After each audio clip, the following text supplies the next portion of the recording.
Hello, everybody. Welcome to the final weekend and the finals of the Fall Masters 2025 Modern Warships Tournament. I'm your host, Jodo, along with my lovely co-host, Ebergod. Ebergod, how are we doing today, man?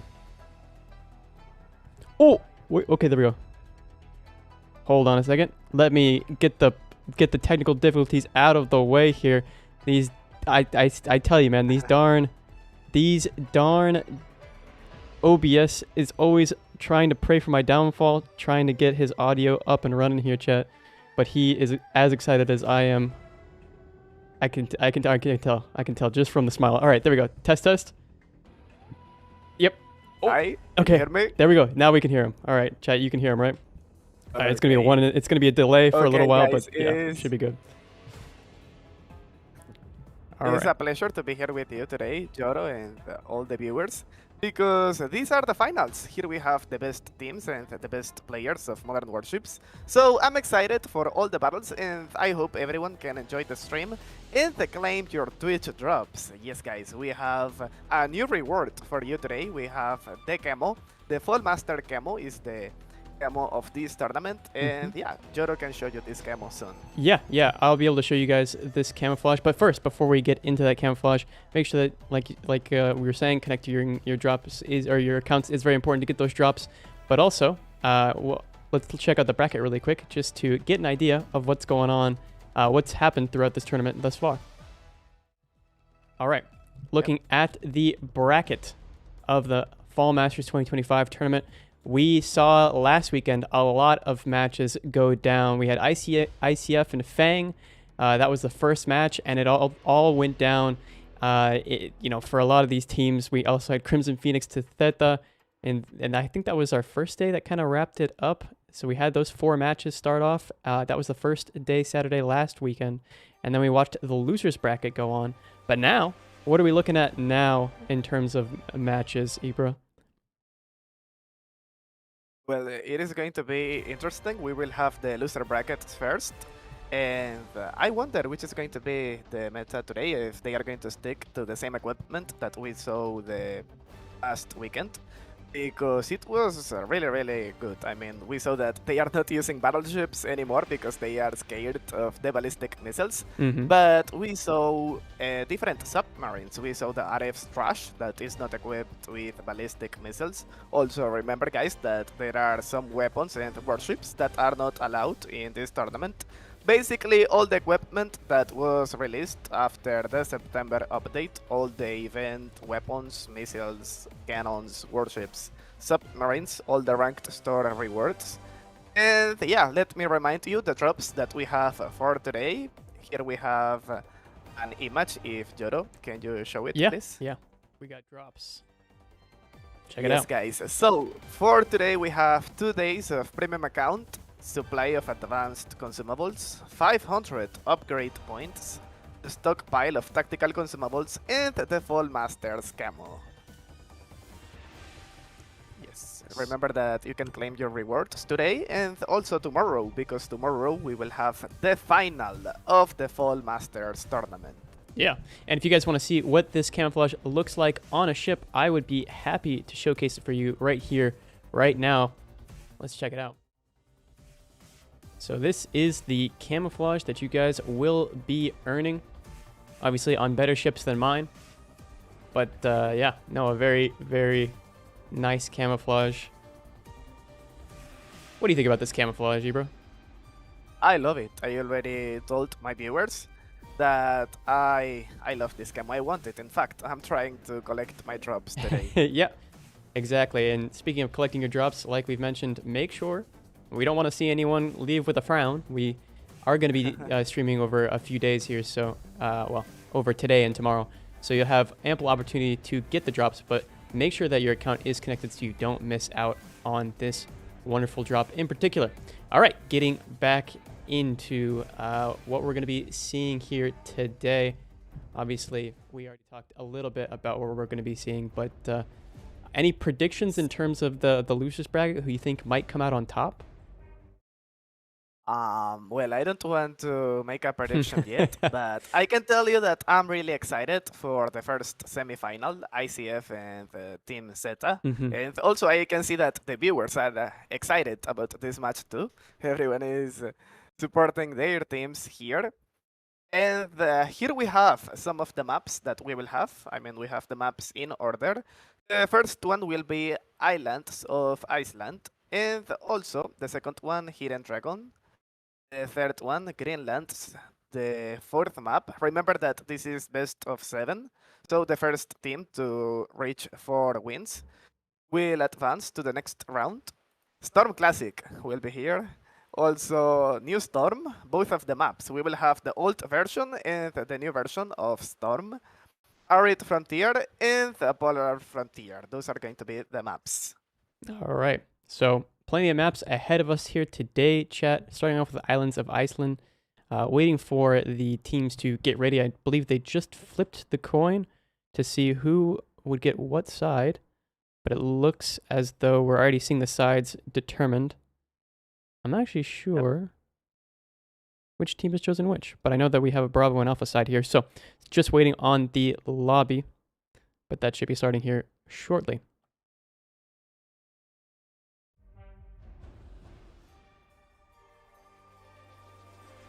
Okay guys, let me remind you some of the warships and weapons that are not allowed in this tournament. So I guess that you already know all the new warships, the Nilgiri, the Super Alsace, the Forvin, the Vanguard, the Fearless, the Svarog.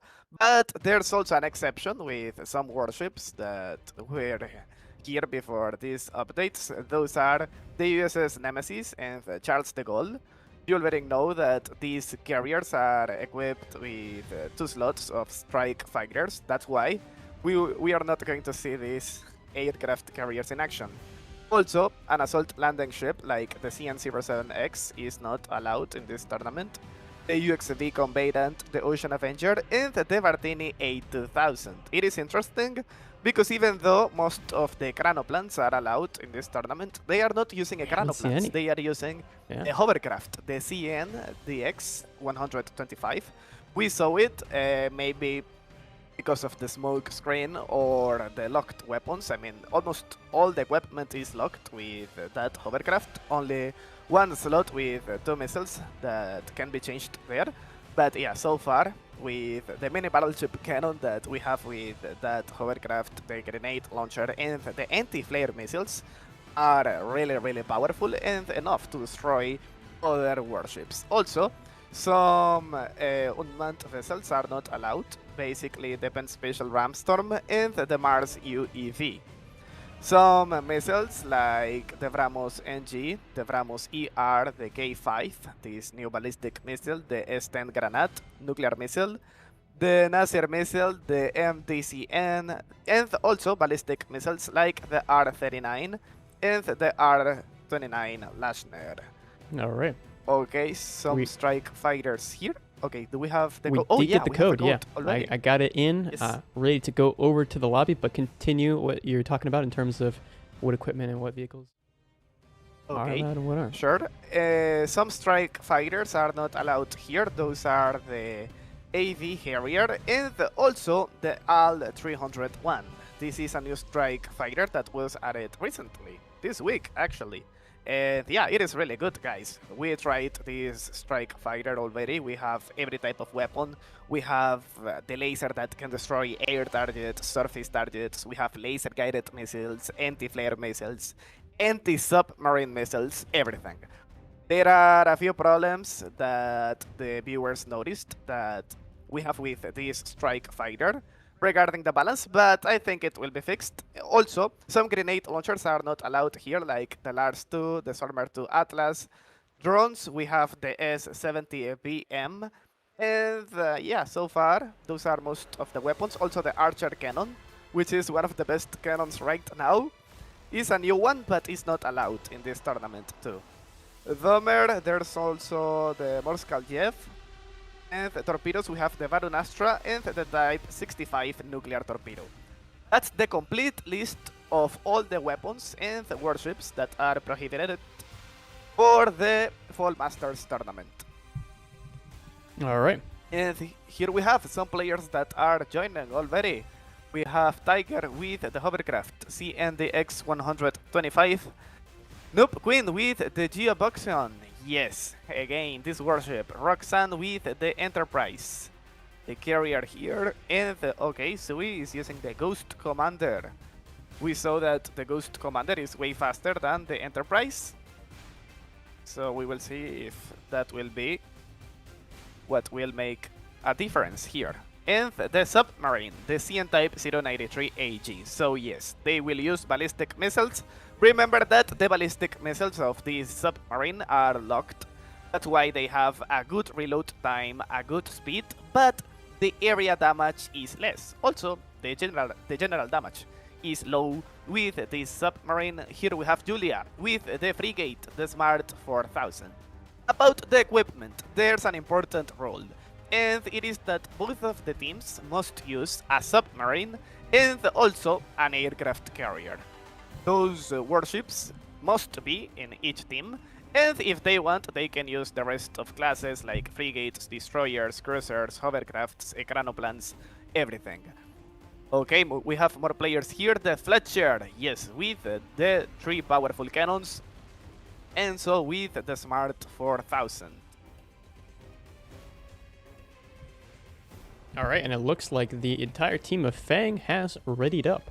So now we're just waiting on Team Korea to get into it. But Chad, if you're just now joining us, let's go back to the bracket really quick before the match starts, just to give you an idea of where we are in the bracket overall. Right now, we're going to be watching the losers round 2. There it says 25th of October. The Korea team versus the Fang team is first up. And last weekend, we saw Fang beat Elevate 6 in a 4-0 sweep.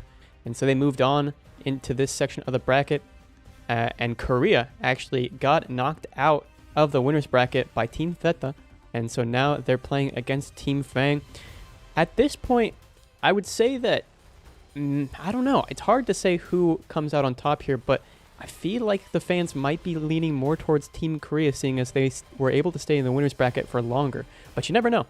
We'll have to see what happens in this match. And then after we get, however it transpires, Korea versus Fang, we'll be watching Crimson Bravo versus Crimson Phoenix. The Crimson teams fighting against each other.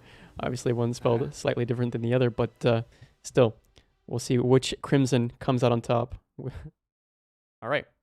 Back to the lobby, and everybody's here. Everybody's ready. Team Korea versus Team Fang. Okay, interesting equipment here with Team Korea. We have the Dmitry Donskoy. So, is completely different compared with the CN Type 093 AG. This is a complete complete ballistic missile spammer. And we will see. Also, I saw different equipment there. Okay, here we have the equipment of the Ghost Commander. Again, guys, the SU-39, we saw that most of the players that use the aircraft carriers use the SU-39. This powerful strike fighter. He's using 2 anti-aircraft missiles, the HQ-26. The KBX bomber with the torpedoes, the Aksengur drone, powerful Turkish drone with anti-submarine weapons, anti-flare missiles, really good. The Wildcat helicopter, and here we have the autocannon, the Oerlikon Sky Ranger. Okay, he's using, he's combining both free-to-play and pay-to-win equipment. I like this combination here, the remake Talos Nuke, the KSAM air defense, and the LSAM locked missile system.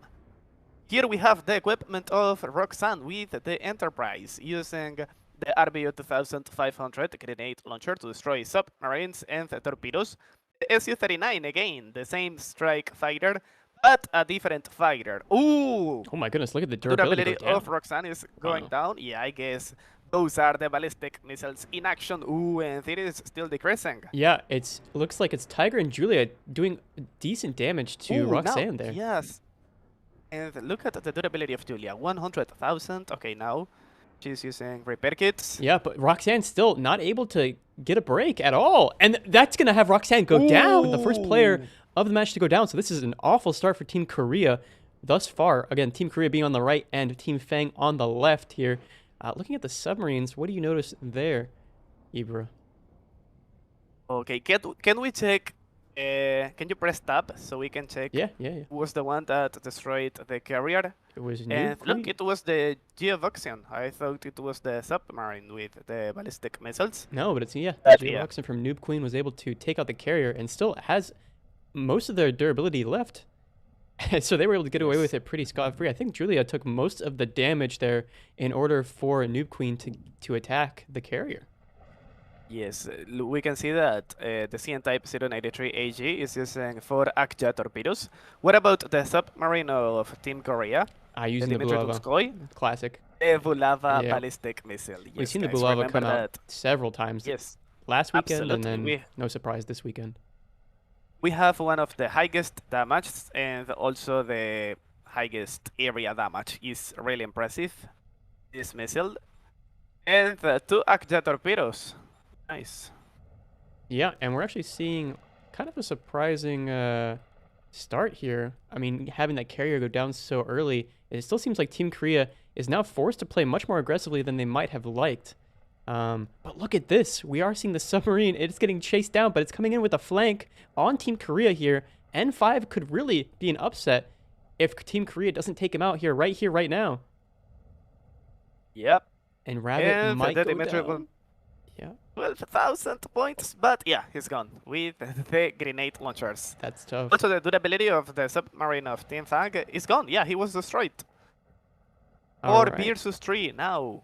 But no, it was a good distraction there. Even though the submarine went down, Noob Queen, Julia, as well as Tiger are now encircling Team Korea, and there's not anything they can really do about it.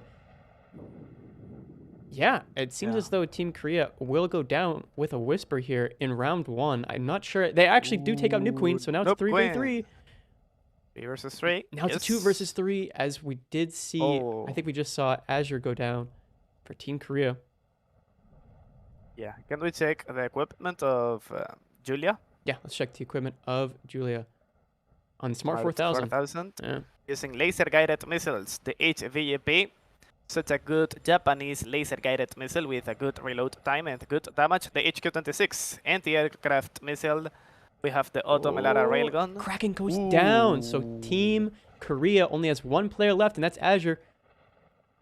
Yep. Enzo from Team Korea. Yeah, can we check the equipment of Enzo before he goes down? I'm sorry. We'll check it in the next round, but yeah. That was quite quickly dispatched. Team Korea was quite quickly dispatched that round. What are we seeing in terms of the scoreboard? Okay, so we have 2 eliminations for Julia with the Smart 4000. We were watching the equipment.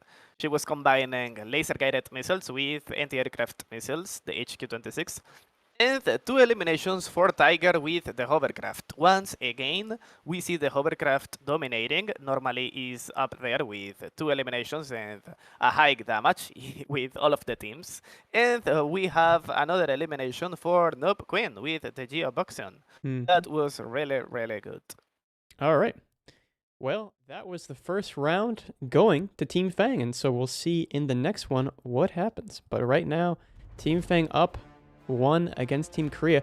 You know, maybe it's the caster's curse of saying something and then being absolutely wrong, but I did think that Team Korea would come out a little bit stronger than that. Maybe it just wasn't their map. Maybe they got caught out in a situation that they weren't completely prepared for. But what are we going to see in the next map? Is it Hidden Dragon? It is Hidden Dragon. We just got the code, actually. Okay, sweet. Yes, I'll plug in the code. It's a small map. So normally we saw that in this map, the players try to destroy the carrier with the helicopters because it is a small map, and in the very first beginning, that's what they try. We saw that some of the helicopters that they use here are the CH-1 Copperhead and also the Hammerhead. Powerful helicopters equipped with weapons that are not affected by the missile traps, like the laser-guided missiles, rockets, everything. Those helicopters are really, really powerful and effective to destroy a carrier if they play together. Yeah, we'll see if they're able to still be quite effective here as we get into the lobby. Seeing what these players are going to be bringing here on Hidden Dragon. Yes, maybe they are going to change the equipment. Okay, we can see the same submarine already. And the same carrier coming out from Roxanne, so maybe a bit more confident in positioning this time. Not going to get caught out as early on by Team Fang. Who knows?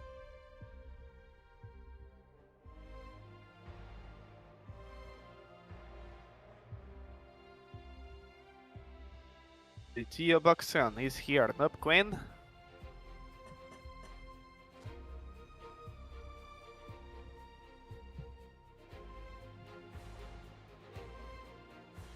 Oh, interesting. We actually got some information that we could tell the chat about. We could probably. Do you want to do it after these matches finish, or shall? Yep, after. Okay, we can do it after. Can you share it with me? Yeah, I got you. Here. Sending it over. Okay, thank you very much. No problem.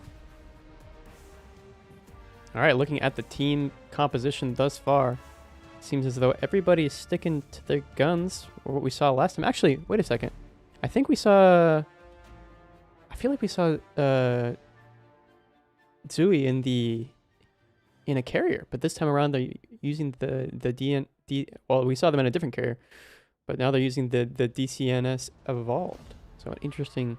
Oh yeah, the change. DCNS Evolved is good. It's a fast carrier. Yeah, that's what I would use in a map like this, since it is really small. So yeah, I can tell you the equipment of this carrier real quick. With this carrier, okay, the first thing, the speed is 22.74 knots, really good, actually better than the Enterprise. And the equipment, we have 2 missiles, 1 strike fighter, 1 drone, 2 helicopters, oh, actually 2 drones, and 4 autocannons, 4 air defenses that can be changed, and 1 locked air defense, the Sea Scepter. I see 3 drones. Okay, so basically no bomber and no fighter with this carrier, but 3 drones. Interesting equipment. All right. With this carrier.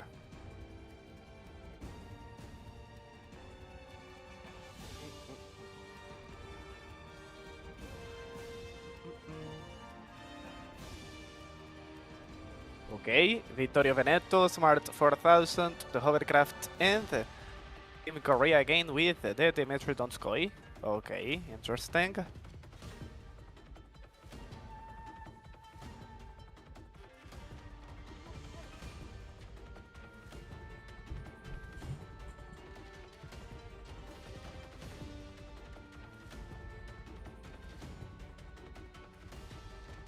Okay, getting into the match now. Yes. Let's check it out. Are the sides correct? Team Korea on the left. All right, I gotta swap. With no points at the moment, and Team Fang on the right with 1 point. So, Team Fang with the advantage thus far, but can Korea bring it back? All right. Looking at the... Do we want to check the carrier? The DCNS Yes, Evolved. please. See what kind of equipment it's bringing. Okay. Anti-aircraft missiles, HQ-26, SU-39 strike fighter. Okay, the same drone. The Axengor. Okay, 3 drones with this carrier. The Wildcat helicopter. Okay, interesting. I am watching this helicopter a lot. Oh, my goodness. Julia receiving a bunch of damage with the ballistic missiles, I guess. And the Noob Queen with the Geoboxon. Yeah. Okay, the autocannon, the Sky Ranger. Yes, 4 autocannons. Normally they use this autocannon because it is really effective to destroy the ballistic missiles if they combine it with a powerful air defense like the Rim 8 Talos. Yes, the nuclear air defense. Ooh, you can see more ballistic missiles there.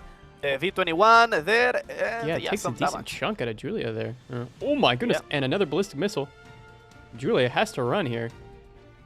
No Yes, so second chances. If another ballistic missile hits, I think it might be over. Yeah, so basically all the weapons of the B-29, sorry, the B-21 are free fall bombs. So they have to get really, really close to drop the bombs and cause some damage to the enemies. But it's risky because of the air defenses, and since everyone is using anti-aircraft missiles, it's like an impossible mission. Right. You would almost have to like perfectly line it up with someone hiding behind an island. So you get the Yeah, most amount of true. opportunities. Oh, Noob the Queen. first elimination here. The Hey. Smart 4000 of Team Korea was destroyed. But And now Noob Queen with yeah, such a low durability. soon to follow, maybe. We'll have to see. able to regain some of their durability, but then another plane coming in. Oh, and it takes out Noob Queen, some ballistic missiles, I believe. And maybe an aircraft as well had something to do with that. Any other equipment that we should be checking out here? I know that you were curious about someone on, I think it was Enzo in the CNDX with their the equipment. hovercraft. Yeah. Okay, the only thing that we can see is the HQ-26. That's the only weapon that they can change. So yeah, they are using anti-aircraft missiles. I guess Tiger is using the same equipment. See, if you click Tiger on Tiger? right All now, right, let's check out Tiger C. Yeah, similar yeah, equipment. basically it's the same. HQ-26 is the only missile that can be changed here. Remember that the red arrow is an anti-flare missile, and it can be launched from the helicopter. I mean, but look at the aggression here from Team Fang. They're really showing their fangs. If nothing else, they're starting to bear down onto Roxanne here, as Roxanne's team is not in a great position to defend them. We have Enzo and we have Rabbit, but we do have, I believe it would be the submarine, or no, actually it would be the Neto over there. Not necessarily helping out as much as I would have expected. But then again, submarine now getting attacked from two different angles from Team Fang. Oh, but Enzo has to retreat, and Tiger really low on durability there. Might go down. Can we check the equipment of the Vittorio Veneto of Team Korea? Yeah, let's check it out. Okay, 4 anti-aircraft missiles, HQ-26, 3 grenade launchers, the RBU 2500, and 2 torpedoes, the Torpedo 62. Okay, I like this combo of helicopters, Hammerhead and the CH-1 Copperhead. Really powerful. Let's see for how long you can like it for, as Julia comes around the corner trying to flank, and Enzo coming in to try and help him out. But yeah, I mean, okay, Julia comes in with the aggression, but doesn't quite commit to it. Sorry, carry on. What do you like about these helicopters in particular, or the combination of equipment? Well, basically, they are fast. These helis are really fast, and it is really important when you are trying to spot the enemies and help your teammates. And also, the equipment. They have missiles that are not affected by the missile traps. They have laser-guided missiles, rockets, and powerful machine guns that can destroy surface and air targets too. And yeah, basically the air defenses and the autocannon of these Vittorio Veneto are locked, all these weapons. And we have a 4 versus 3 here. Interesting. The durability of Julia is really low. Now receiving more damage with so the ballistic on N5, missiles. N5 getting chased down by Enzo and the Vittorio Veneto. Yeah, it's a 4 versus 2 now. Oh man. Yeah, Julia goes down, and so we're seeing a pretty defiant clapback here from Team Korea as N5 goes down, and now it's all up to the DCNS Evolved from Zui. And I don't think I've ever seen a carrier bring it back in a 4 versus 1. But, and today definitely won't be that day, as we see multiple missiles connecting from the Su-39s that are diving in. Yep. And, a sliver of durability left, but Enzo comes around the corner and cleans up the kill, meaning that's a 1-1 Korea tying it up for their team. Okay, so I like this. Yeah. Well, tell us what you like about the scoreboard. Okay, here we have 2 eliminations for Roxanne with the aircraft carrier, 3 million of damage, really high. With the Enterprise also, the Vittorio Veneto, with 2 million. The hovercraft there with 1,328,000, 1 elimination, and another elimination for the Dmitry Donskoy with the ballistic missiles. Nice. Right. Okay, so we've seen the best of Fang, and we've seen the best of Korea, and we'll see. I mean, I always find that the third round, if you can get to a tiebreaker in the first 2 rounds, if both teams can get a round off of each other, it really does kind of create a bit of a mystery around what exactly will happen in the next one. A bit of tension almost, because both teams are capable of beating each other. I like it too, because it proves that they are both capable of beating each other. And, you know, I'm excited to see whenever we can get score on either two teams, it's the best. Because if we look at the bracket here, chat, in the first weekend, we we had so many 4-0 sweeps in the winners bracket. We had Elevate 6 losing to Crimson Bravo 4-0. We had Korea beating Meta 4-0. And then we had Crimson Phoenix losing to Theta 4-0. So, I mean, and then even in the losers bracket, we had Fang versus Elevate 6 with the 4-0s. So, I don't want to see too many sweeps, even though it is impressive that a team can accomplish such a thing. It's always better to see a bit more tension, a bit more competition. So I'm glad that we're seeing it here between Korea and Fang. Yes.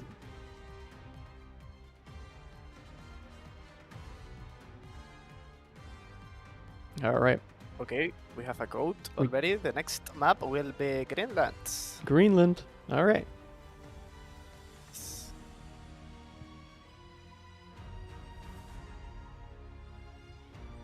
And I'm being told here that, chat, we will, after today's events, after all of the matches have concluded, we will be rating the Russian stream, the Russian Modern Warships stream, and they'll be hosting a giveaway over on their stream, so that so that you guys can get in on that. So the drops are on both streams, of course, but we'll be rating them after all of this is concluded, so that you guys can get a little bit of something extra on top of the drops. Yes. And about the special information that we have, Joro, I think we can do it sharing some part of the information, not everything. Ooh, okay. All right. What do you think? We'll leave them in suspense. I like it. Yeah, exactly. Okay, so we are going to start with something really good, and it is that we will have a frigate that will be added this year, and it will be available in the equipment shop for you to purchase with gold bars. Oh. Okay. Also, we will have new items for the hero and the legendary players. Yes, guys. The players with this title will get more weapons. Remember that the equipment that we have right now in the equipment shop for these players is limited. We have the AIMSEC laser, we have a tier 2 helicopter, the EMRG, this railgun, the Zircon missile, but we will have more weapons. That's the information that we have, and a new frigate available for gold bars. Nice. All right. That's a lot of good stuff to come. I'm excited to see what the community's response is to that as we get into the lobby here on Greenland. Yes. Both teams with 1 point to their names, and if you're just now joining us, this is a best of 7. So that means that each team has to get at least 4 points before their opposition in order to move on into this tournament. Yes. We can see that Team Korea is not using ballistic missiles this time. They will use the RF Strash. Yes, guys, the mini destroyer. I like to call it like that because with this submarine, we have cannons. We have, only one cannon, the Grossa. We have grenade launchers. We have anti-flare missiles. Also a drone. Every type of equipment, including 3 torpedoes. Really, really powerful. The Ghost Commander and the Enterprise will be the carriers that they will use this time. We can see Tiger with the hovercraft again, and the Smart 4000 of Team Korea. Okay, we can see that Team Fang will keep using the ballistic missiles of the CN Type 093 AG. And now the Fletcher. Yes.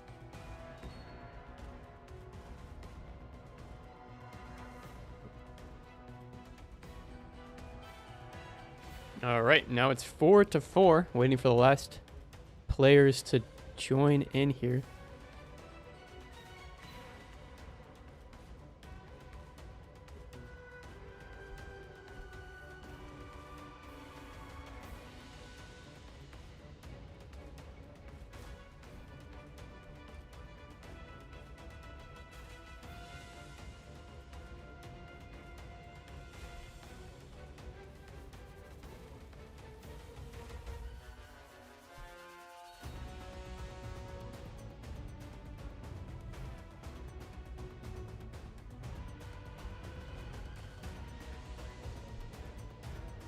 Okay, both teams have all of their players now ready for Greenland. Yep.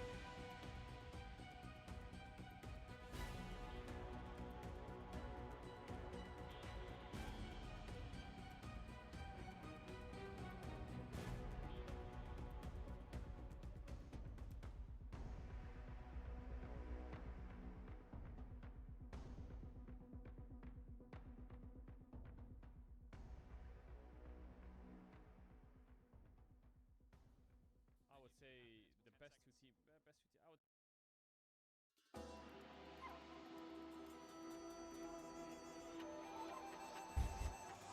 All right, getting into the match here now. Yes. Let's see, Okay. Korea on the left and Fang on the right. Perfect. Sides stayed the Okay, same. can we check? Yeah, the equipment of Noob Queen, because I saw the Shuriken helicopter. Yes, the OH-2V Shuriken, really good with a machine gun that can destroy submarines. We have the Hyunmoo 2C. This missile is not affected by the missile traps. It's an anti-flare missile. HQ-26 anti-aircraft missile, the EMRG Koenig, one of the best cannons or railguns of the game. A grenade launcher that is locked, also the auto cannon that Oh my goodness. is really good. We're already seeing the Fletcher go down for Team Korea to Tiger, Their who first one, absolutely yes. dominated. Wow. Okay. Team That Korea. was fast. Team Korea is getting the durability for Team Korea is actually going down quite drastically. But Oh, Julia, 14,000. yeah, it's coming close here. Enzo and Julia, the next ones to go down, and Julia goes down, so it's a 4 versus 4 now. Will Rabbit also go down? But look at the aggression here from Team Korea. They're going in a team of 3, and they're pushing further and further down the map. But the flank here from Noob Queen and Tiger might catch Team Korea off guard as they try to assault the submarine of Team Fang. Okay, the submarine goes down. It's a 3 versus 4. Can Noob Queen, Tiger, and Zui bring this back? Or is this already lost? Has Team Korea's aggression caught Team Fang off guard enough? But then again, the Smart 4000 goes down for Team Korea. 3 versus 3 now. 3 versus 3 in Tiger. Assaulting Rabbit in the submarine. Enzo holding back behind the island, trying to use it as hard cover so that he can keep assaulting the carrier. 2 versus 3 now. Roxanne in the back, completely unscathed, utilizing their aircraft to, at least distract Tiger and Queen. Yes, we have the Gearbox and then the hovercraft. But yeah, now the shoe's on the other foot, and Fang has to play this aggressively. But will Tiger survive long enough to take out Enzo? I don't think so. Durability going down. Rabbit assaulting Tiger. And Noob Queen not able to help out their teammate. Yep. Rabbit is using the RF Trash. Oh. And it was a straight. A 1 versus 3. Yep. And look at the damage onto Noob Queen here. No going back. Noob Queen goes down, and Team Korea wins that second round so swiftly. If you blink, you just might miss it. My goodness. What a match. Tell us about the scoreboard. Tell us what happened in that match, Ibra. Well, it was interesting because, we saw the first elimination there. It was it was the Fletcher, right? If I'm not wrong. Yeah, it was the Fletcher. Right. I think Tiger took out the Fletcher. I see. So we can see Enzo with the hovercraft, 2 eliminations there, as always is up there, the hovercraft. The RF Trash with 1 elimination, and the Roxanne with the USS Enterprise, 2 eliminations. Also, Tiger, he destroyed 2 players with the hovercraft. Okay, it's getting interesting now. 2 wins for Team Korea. Yeah, 2 wins for Team Korea, and I'm not sure if there's any sign of slowing down from them. It seems as though they might be just finding their stride, being a bit more confident, a little bit less timid as they were in the first round that we saw them in. So time will tell, but yeah, they're looking quite strong so far, and I'm a little bit nervous for their opponents. Yeah. All right, let's see. Are we getting another match? Oh, we already have the next code here. Storm Classic. The OG Storm coming in. No place to hide. A couple oil rigs and a dream, really. As we get into, or as I get the code in here, plug it in, and we'll get into the lobby here soon so we can check out. Maybe the strategy is going to change for Team Fang. Maybe this is a wake-up call for Team Fang to start switching some more things up. In this map, they must use fast carriers. Mhm. We will see if they are going to keep using the Enterprise or if they are going to use something faster this time. And while we wait, we can share more info now. All right. Yes, and I can share that in November we will have the Black Friday event, guys. Yes, again, this special event in which you can get some of the best weapons in the game. You can purchase them with a special discount. So this month we will have it. Remember that maybe we could have some of the weapons that were added in previous events. For example, some gacha missiles or torpedoes. If you didn't purchase those, now you will have the opportunity to get them. So don't miss out. All right, and getting into the lobby here now. On Storm Classic. Look at those. Look at that.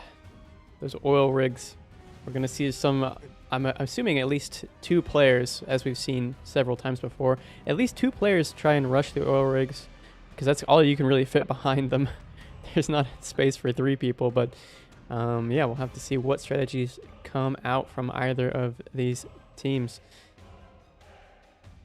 Yes, I can see the Tai J submarine. Interesting. Noob Queen, he was using the Geoboxon in the previous battle. Now he's using the submarine. Tiger with the hovercraft, CNDX 125. Julia with the Smart 4000. And I can see CN Type 956E, the Hang Shu. And yeah, basically they are not going to use ballistic missiles in this battle. We can see Rabbit with the Strash, Kraken with the Smart 4000, and Roxanne is still using the Enterprise. I wonder which is going to be the aircraft carrier of Team Fang. We have to wait.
Okay, we are still waiting for one player of Team Korea. There they are. We have the Ghost Commander for the Team Fang. Sui using the Ghost Commander. And Azure using the Zumwalt. Okay.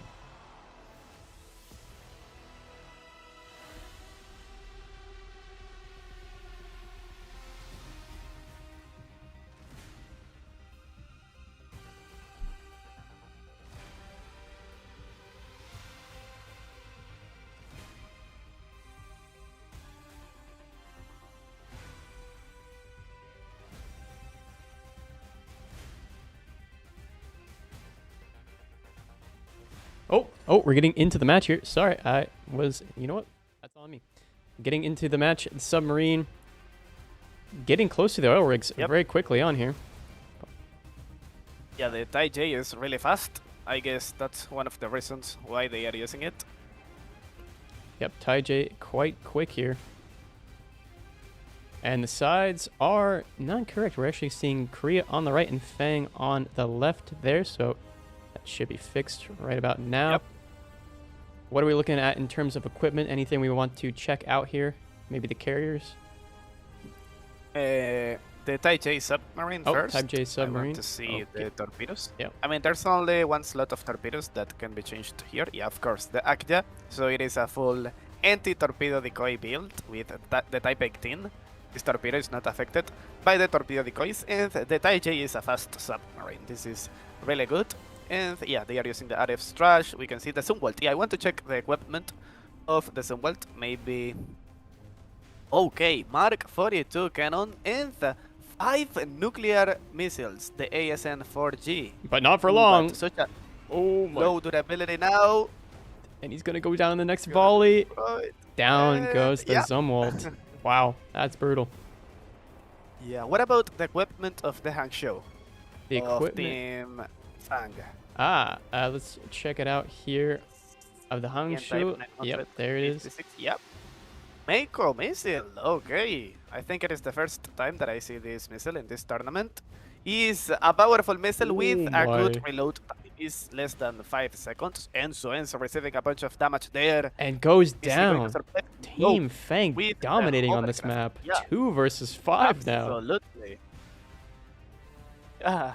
And now Rabbit, the next victim of Fang's onslaught. Oh, so we have the information that apparently is going to be a rematch. Oh, man. Yeah, because of the equipment. Someone was using the archer cannon, Ah, and this cannon is not allowed. It's one of the items that is prohibited. Remember, guys, that all the weapons, all the items, all the warships that were added after the September update are not allowed in this tournament. So the archer was added in the recent battle pass. So, sorry, the recent event. So yeah. well, this is You a can't pretty use it mesmerizing skin here for Roxanne. But Yes, yeah, the I guess we Galaxy Camo. can leave since this will be a rematch. Let's actually. I'm just gonna. The match is almost over. Team Fang not gonna win this because of a technical folly on their part, but that's all right. This match didn't count. We're gonna go back into the classic once they have everything squared away. Sure, it was just an accident, I would imagine. Yeah. All right.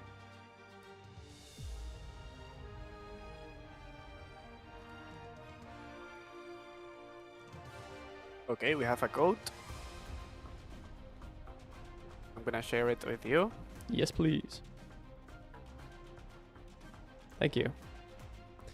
All right, got the code. Okay, guys, remember Loading. that it is a rematch, so they have to use the same warships and the same equipment, with the exception, of course, Exactly. Go ahead. archer cannon. Mm-hmm. That pesky archer cannon. It did seem, you know, if the reason that those players went down so quickly was because of the archer cannon, I completely understand it. I completely understand, you know, banning it from this, because that. I can tell you that this cannon is one of the best cannons of the game right now. In fact, maybe that's why it is prohibited, and also because it's a new weapon. All the new weapons are not allowed here, and yeah. This cannon is the fastest one. The projectile is the fastest one of the game with a speed above 1000 knots. It is a lot, even faster than most of the railguns. Whoa. And that's a lot. Okay, 155mm projectile coming at you faster than a railgun. Yeah, that sounds a little scary. But looking at the carriers, going to be obviously using the same carriers, same equipment, everything, except for that pesky archer. Yep. So I want to see, once the battle starts, the equipment of the Hangzhou. Which cannon is he going to use now to replace the archer? It's a good question. Maybe the EMRG Koenig. That's my prediction. We saw this cannon a lot.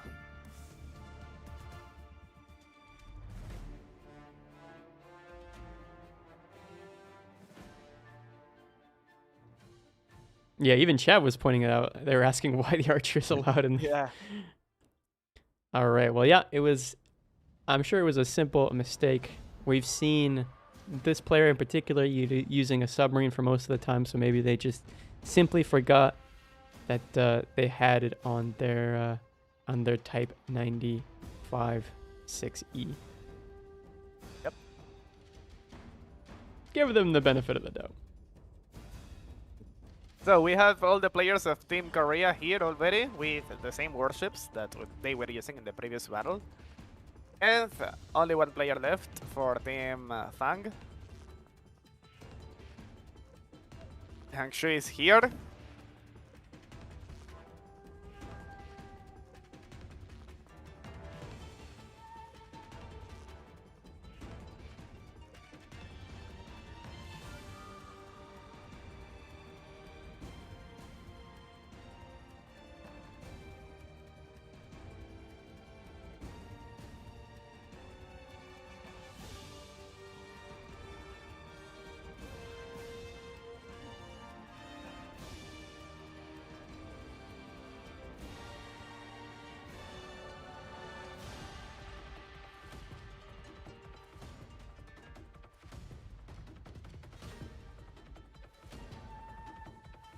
All right, all sides are here.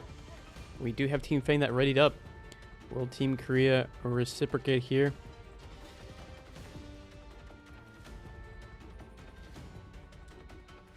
Yep.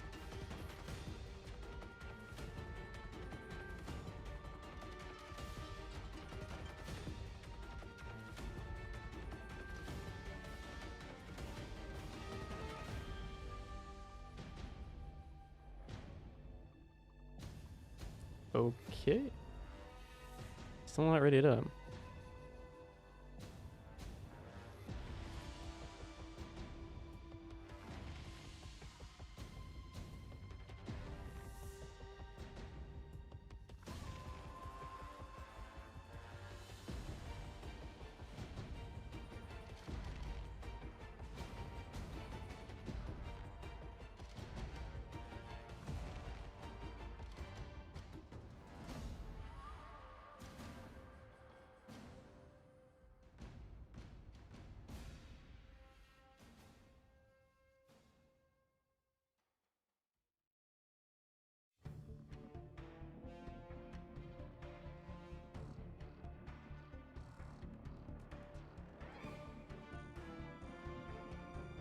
Okay, we are still waiting.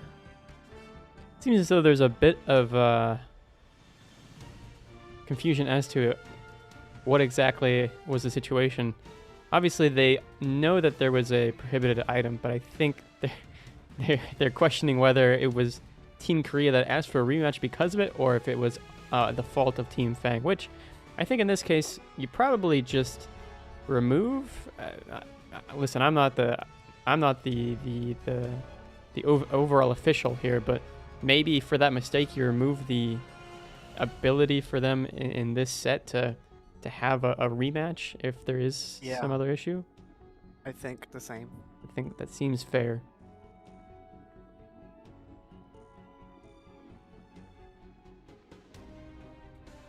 All right, both sides are ready, so we should be getting into the match here shortly.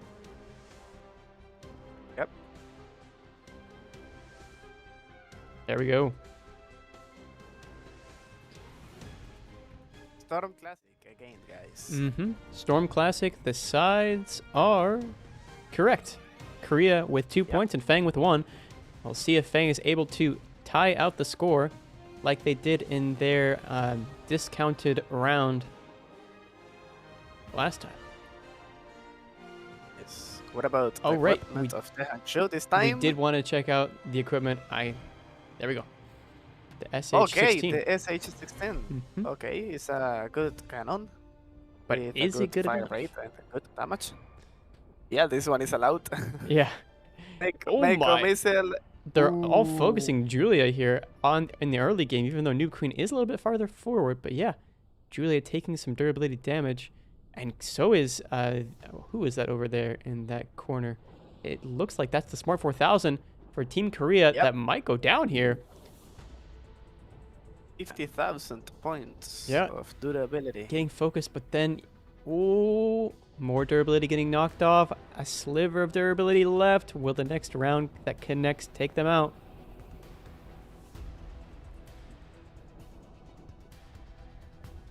Oh, more missiles coming in. Countermeasures coming out there. Just barely surviving here. The Smart 4000 distracting as much as they can. Trying to get behind the oil rig, but they'll go down to, I believe that was torpedoes? What was that? Yeah. Something took them out. And so, yeah, this first player going down on the side of Team Korea. But then Julia goes down in their Smart 4000. So Smart 4000s are out of the match entirely.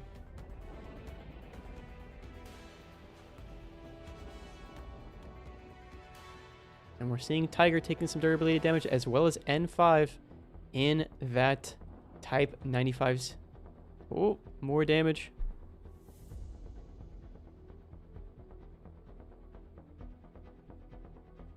Seeing some damage onto the Zumwalt as well as the RF.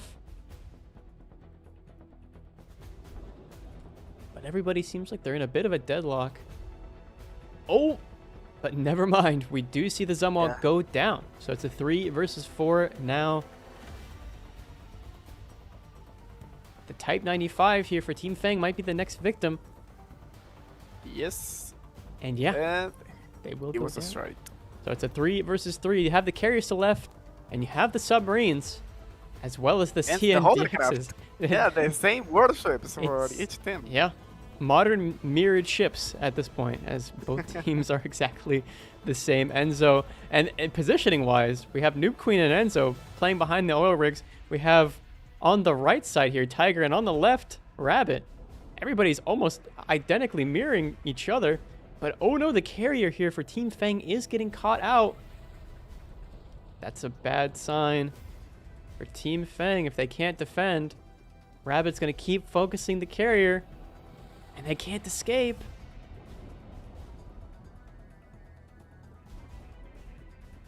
Oh, but look at Tiger's doing the exact same thing. So both carriers will more than likely go down. But no, wait a second. Rabbit will go down as punishment for taking out the carrier of Team Fang. So it's a 2 versus 2. But Roxanne still up, and Tiger getting assaulted by aircraft that are coming in. Looks like some Sukhoi. Yeah, the Su-39s. Able to counter him with this anti-air for now. And it looks like he's going to be focusing Enzo instead. Noob Queen and Tiger going in for a pinch here on to Enzo. Will Tiger survive long enough to actually be able to pull off this strategy? Noob Queen coming around the corner. And Enzo forced to push around right in front of Tiger, who's going to put some durability damage into them. Noob Queen's inevitability of coming up behind Enzo here, and the pinch is going to be successful, but Tiger goes down in the process. Noob Queen launches some missiles. Launching more missiles. Enzo go down here. And will Roxanne be able to help out their teammate? So 1 versus 2. Yes, and so he's using the grenade Oh, launchers to destroy the torpedoes, the but it wasn't enough. Torpedoes. Okay, I Able can tell you that it's not looking good for Roxanne. Because if you are using an aircraft carrier, the last thing that you want to face is a submarine. Unless you are using anti-submarine weapons. Let me check the equipment of Roxanne real quick. So, okay, the Pen Special Spider Wing, no anti-submarine weapons, no torpedoes, but what about the KVX? No, but the KVX is not... I mean, we can't use it anymore. Seems yeah, like it was Noob destroyed Noob Queen with is that bomber. going to slowly start approaching Roxanne here. Yeah, and these helicopters are not equipped with anti-submarine weapons too, so it is going to be hard. Yep. At least he has the grenade launcher that can destroy some of the torpedoes, but maybe it is not going to be enough because Noob Queen has 4 torpedoes with the Type J, Not the able to Akja counter. and the Type 18, and also using the Harpoon missile. Yeah, this is going to be tough. Noob Queen can stay at a distance, and it seems as though Roxanne can't take out all of the missiles as they come in. And we'll see if the torpedoes are able to get by, too. You did mention that there are grenade launchers that can counter, but will there be enough resistance here from Roxanne? I mean, truly, this is a war of attrition at this rate. I don't think that Can we Roxanne... check the equipment of Roxanne again? Of course.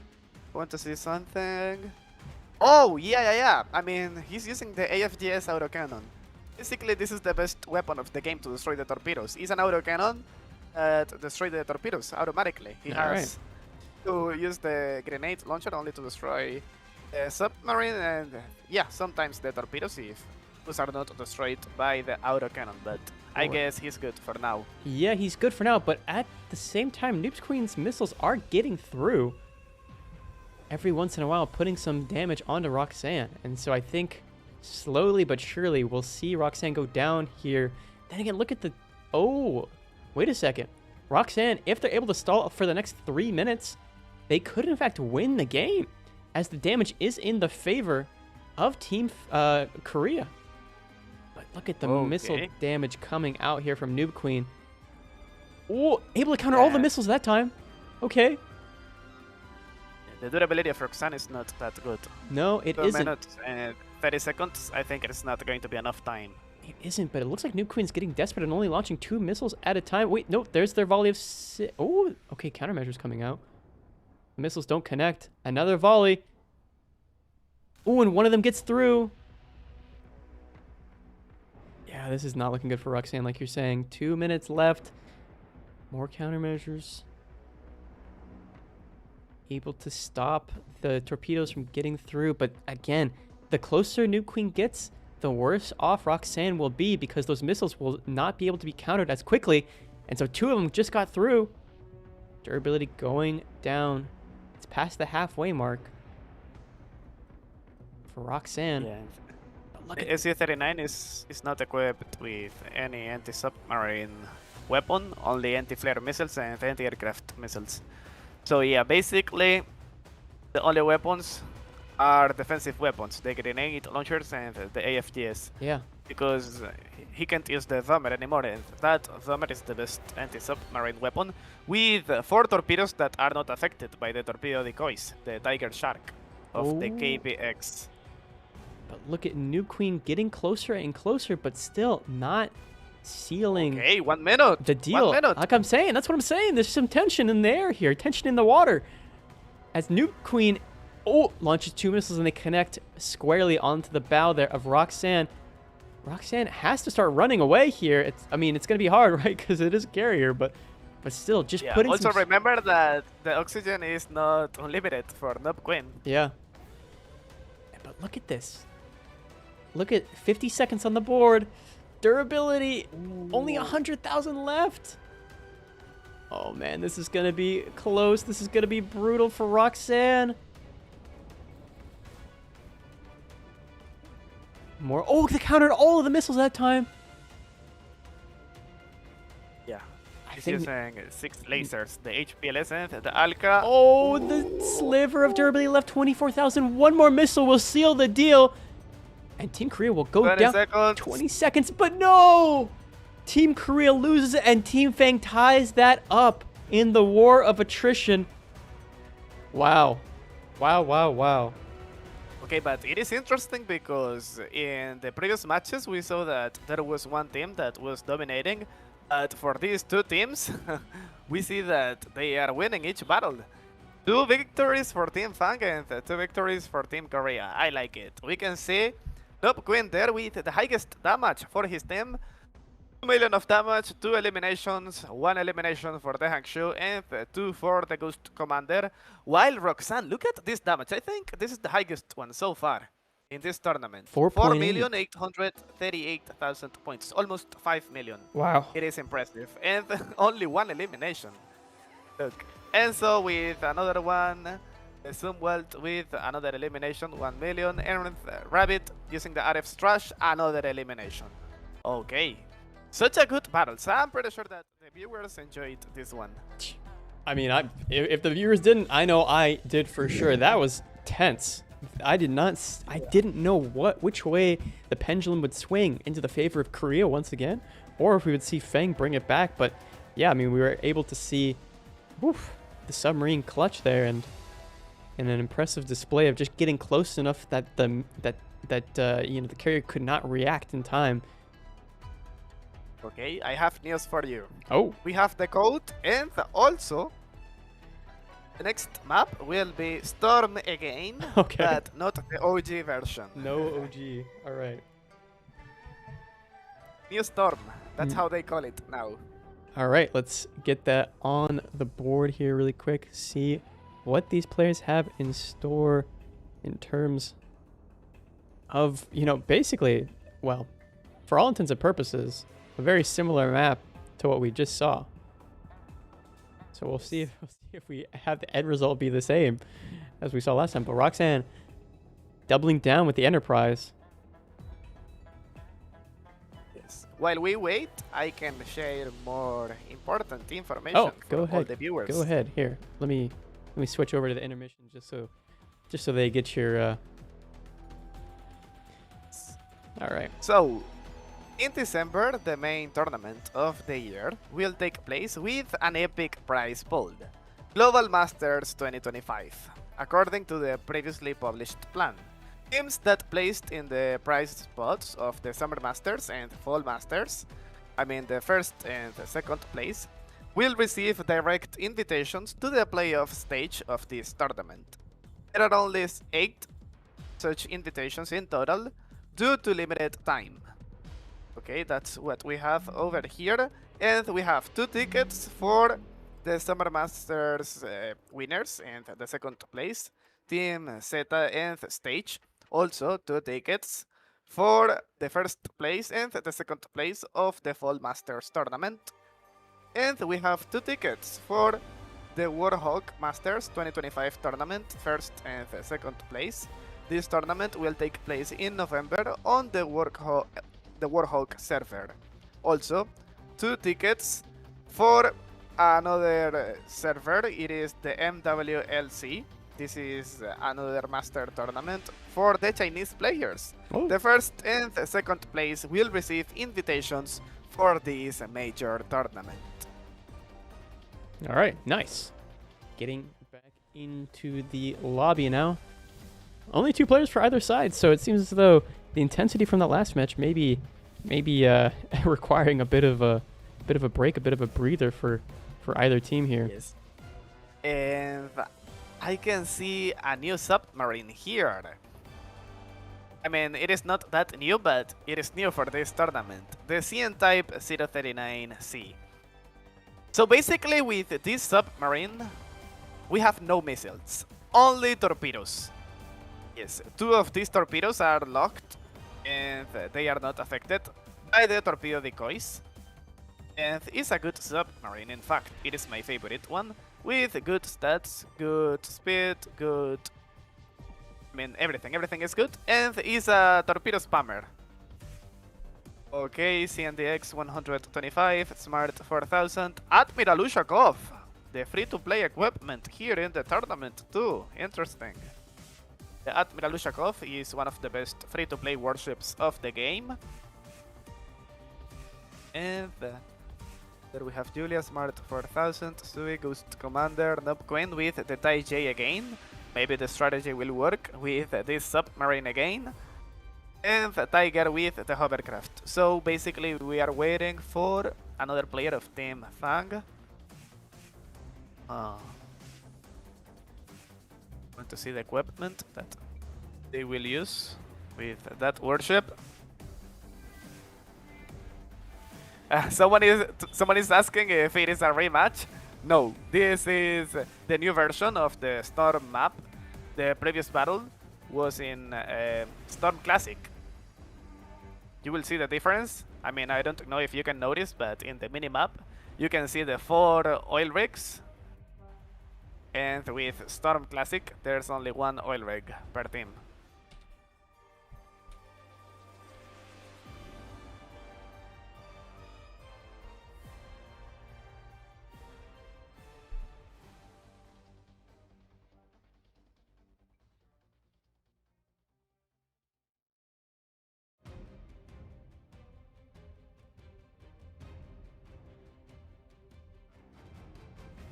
All right, and a reminder, if you are watching on YouTube, you can come over to the website that rhymes with itch if you'd like to get some Twitch drops yourself, we have several great Twitch drops for you guys to get this weekend.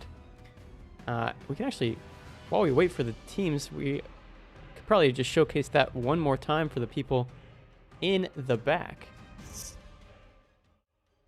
Also, someone in the chat is asking if they can use the Sea Comanche from the current Battle Pass. No, they can't because that's a new helicopter. Basically, all the new items are not allowed in this tournament. And here we have the drops. 2 days of premium account, supply of advanced consumables, 500 upgrade points, the stockpile of tactical consumables, and the Fall Master's camo. Yes. All right. You must have this camo, guys. It's really, really good. Yeah. I can post a clip of it in a minute here if you guys want to check it out. But right now we're waiting for the lobby. Only one player from Team Fang missing. So we'll start once that player has joined. But I'm getting the clip here now for you guys. And I'll post it in the Twitch chat so you guys can check it out.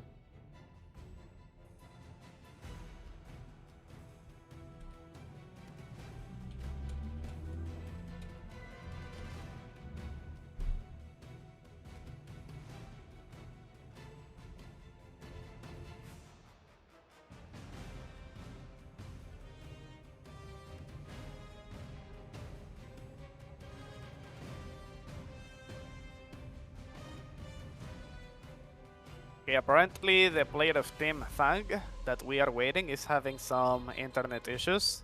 Oh no. Yep, but they are going to wait for him.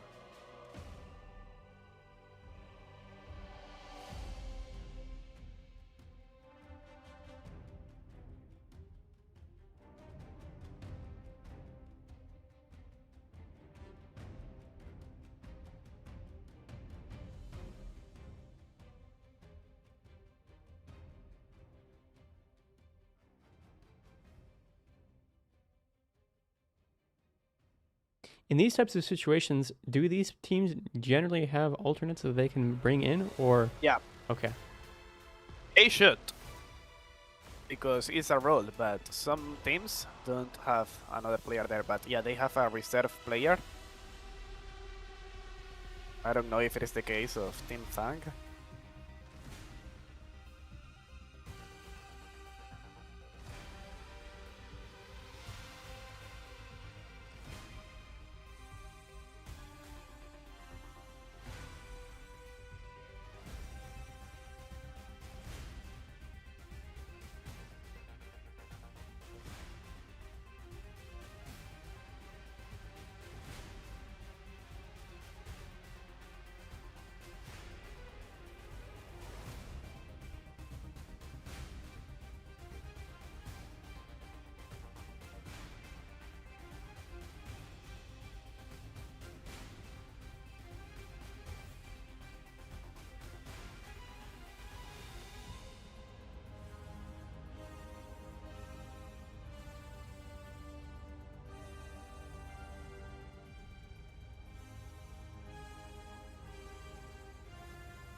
Okay, while we wait, I can share more information with you guys.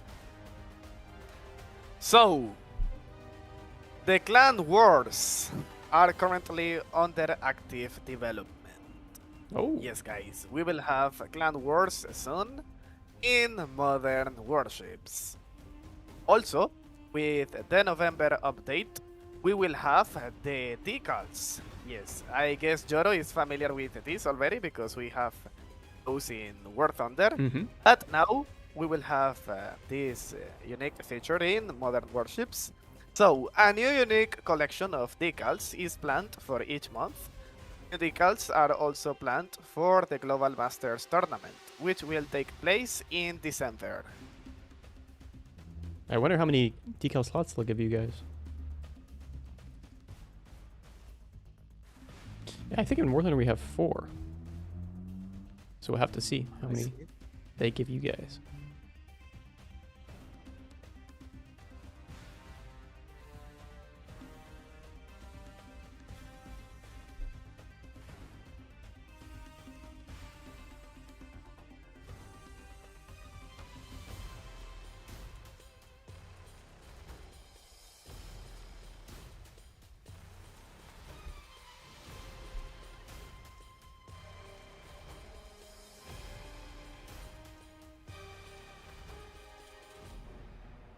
All right, still waiting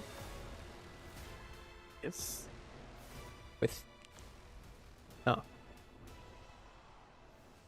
Okay, someone is asking in the chat. Not every ship has smoke. Nope. We have different consumables for each warship.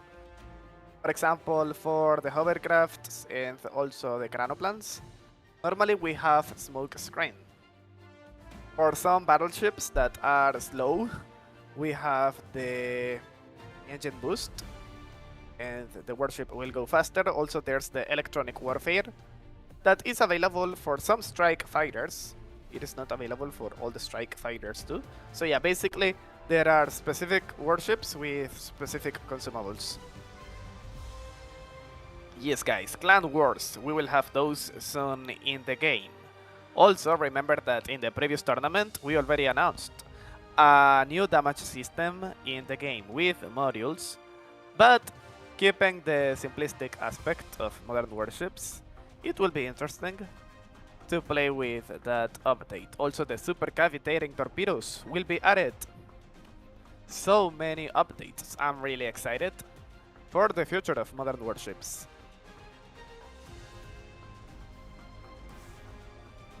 Yes, right now we are waiting for one player of Team Fang.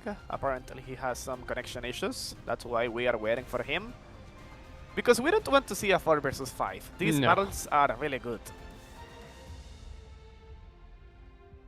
Is 2 wins for each team, right?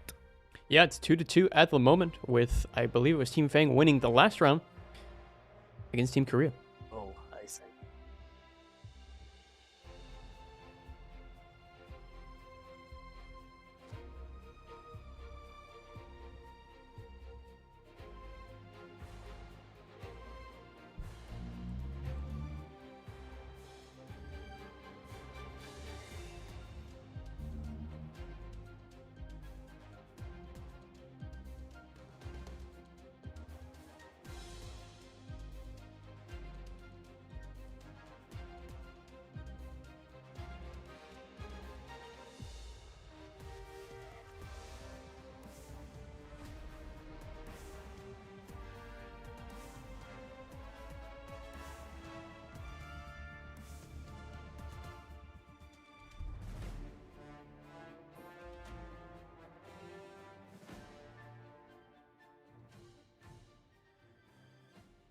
All right, it does seem as though they are suggesting a substitute player maybe should come out here.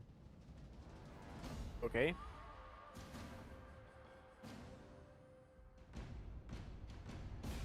So we'll see if they take that advice.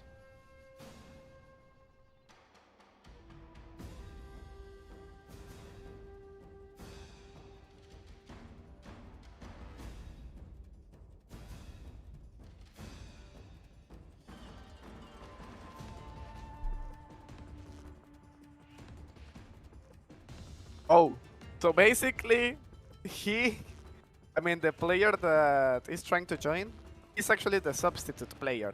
Ah, well, that's Yeah. awkward. uh,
He's saying that he can be the substitute player.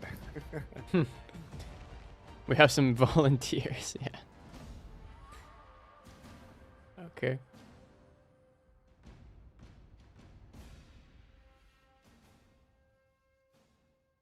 Okay, 4 versus 4. Oh, that does make things interesting.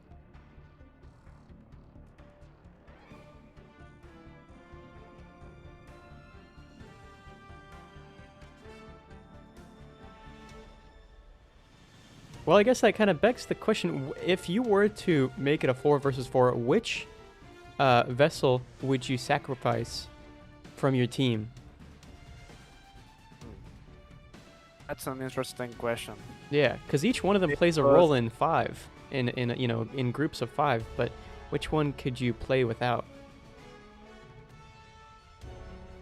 Well, since the submarine and the carriers must be used, Right, it's a necessity. I'm not gonna touch them. Of course, the battleships, but they are not using battleships here. And now, a player that is trying to join was going to play with a destroyer. So maybe I could sacrifice a destroyer. But look, there's something that I noticed with the frigates, the Smart 4000, and I'm pretty sure that you noticed too, is the fact that they are destroying the frigates really fast. The Smart 4000 is always the first warship that is being destroyed, with the ballistic missiles, with the warships, with the strike fighters, everything. So, I mean, and it is also because of the fact that the durability of the frigates is the lowest one compared with the rest of the classes. So I think I mean, if you ask me, I would sacrifice the frigates. That makes sense. But it doesn't seem like it's going to be a 4 versus 4, as we do see that player come back to Team Korea. So, at the moment, looking like they're not going to make this easy on their opponents if they can't bring the correct amount of players. Oh, and there we go. We have the 5th player. They've joined. Yep. For Team Fang, this is huge. Yes.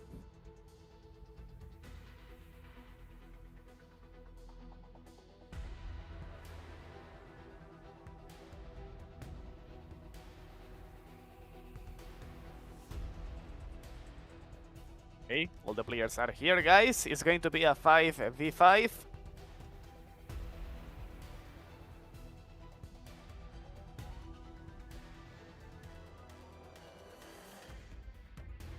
All right, and the battle is going to be commencing here shortly. Yep. All right, let's see if the sides are correct. Uh-oh, waiting for other players. Time's ticking up. I'm holding my breath. Okay, there we go. All right, everybody is... No. Oh, no.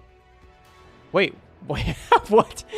Somehow a player from Team Korea didn't make it into the match this time. The connection issues were... Yeah, that was weird. The connection issues were for Team Fang, but somehow Team Korea seems to have a faulty start as well. Yeah. So I think we might... Yeah, and normally, since it was a disconnection before the battle started, this doesn't count as a rematch.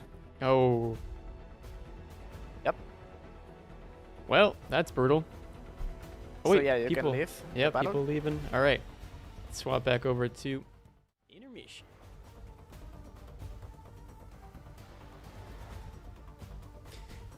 Okay, well, an unfortunate situation. We had everything set up for Team Fang, and everybody from Team Fang got in, but somehow Team Korea could not join, or one player from Team Korea could not join, so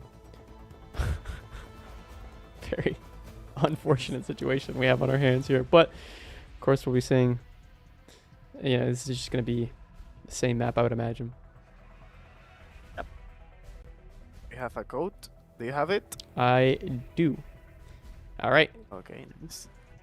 There we go. Got okay, the code. Well, yes, while we wait, since I see that more viewers are arriving, we already shared important information. I can tell you what Yeah. we were talking about. And some of that info is the fact that we will have clan wars soon. In the game is currently under active development.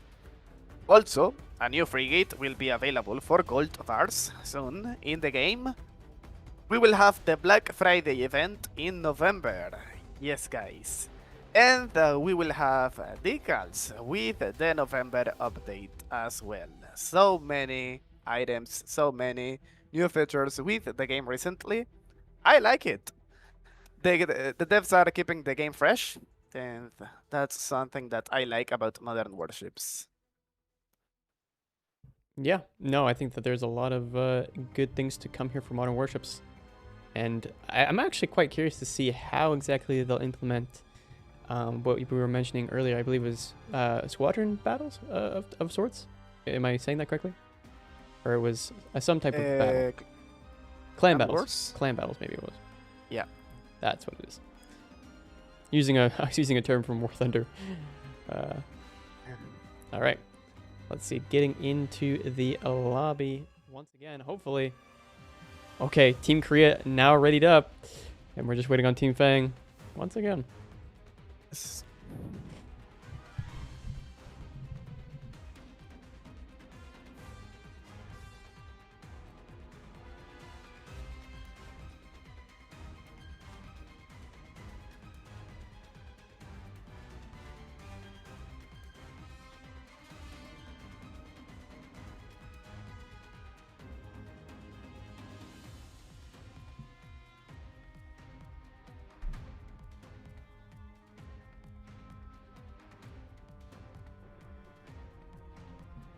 All right, a little bit worrying. Only 3 players here from Team Fang, but then again, they have 5.5 minutes to get into the lobby. It seems as though the connection is a battle in and of itself for these teams. Yeah.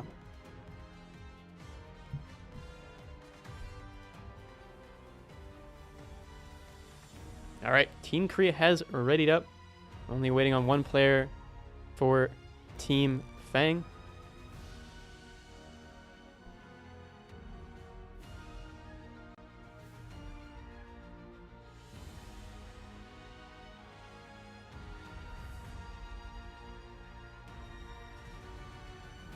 Okay, there's Julia with the Smart 4000, and we have all the players here. Both of the teams are ready. This battle will start now. All right. See if the sides are correct. We have Team Korea on the right and Team Fang on the left, both with 2 points to their name. Again, reminder, this is best of 7, so whoever gets the next, or whoever wins 2 more points will move on and send the other out of the tournament. Yes.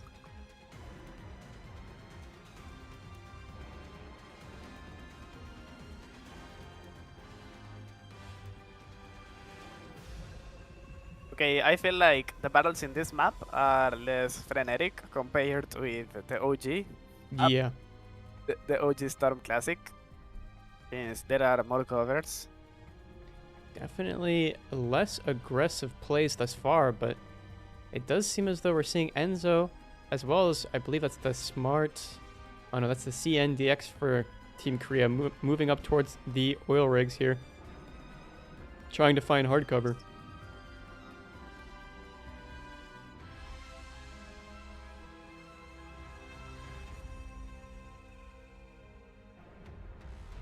Okay.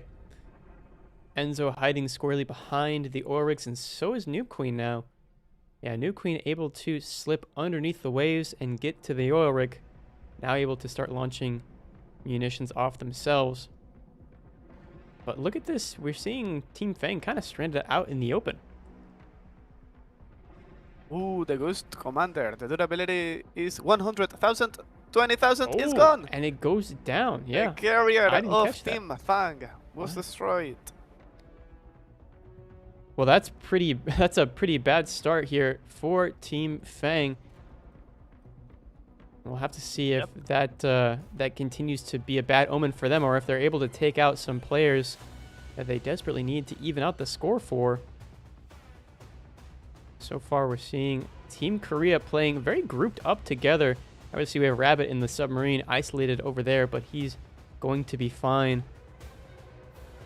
Peeking out behind the oil rig from time to time just to disperse some damage onto their opponents, but still looking quite strong.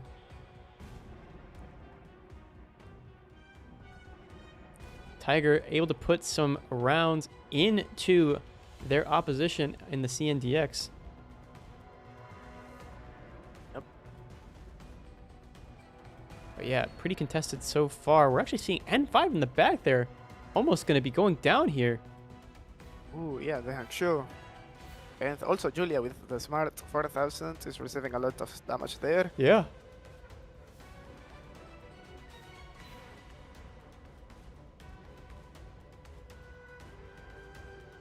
All right, Noob Queen now pushing up, putting pressure on the players here hiding behind the oil rig, but equal pressure being put back on a Noob Queen.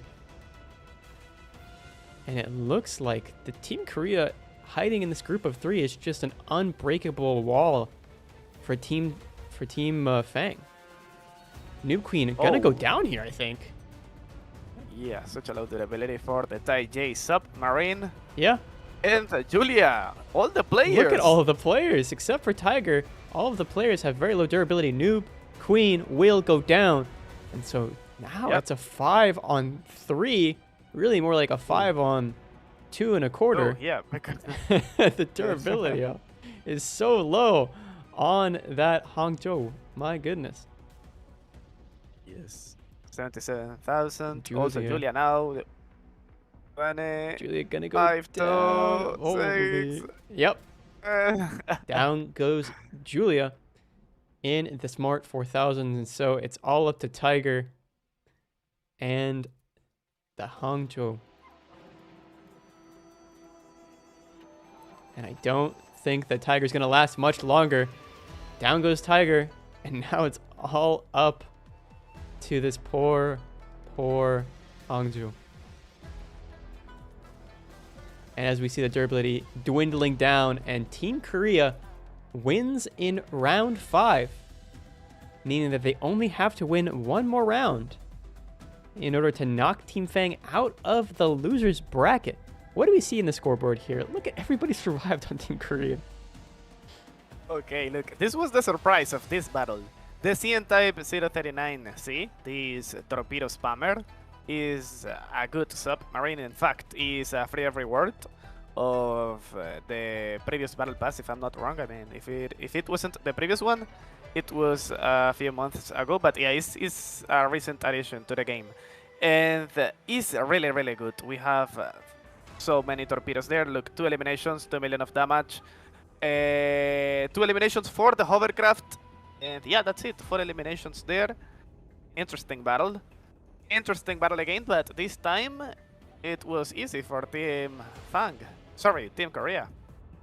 Yeah, no, I think that Team Korea definitely seemed quite strong in that round, and it was kind of due to some of the mistakes also of Team Fang. You know, we can't really discredit the fact that the Tai J just kind of ran right into the 3 players on Team Korea and really gave themselves up in a way that I wasn't expecting them to. Nor did it make any real sense to me. I don't know, maybe you can explain why they would be so close quarters with the submarine against 3 players. But maybe he was trying to attack someone with a low durability, but to be honest, I didn't see anyone with low durability. No, low durability. I didn't see it either. All right, we got the next code. So there's the code. On. Yeah, is R8 Frontier, the next map. All right.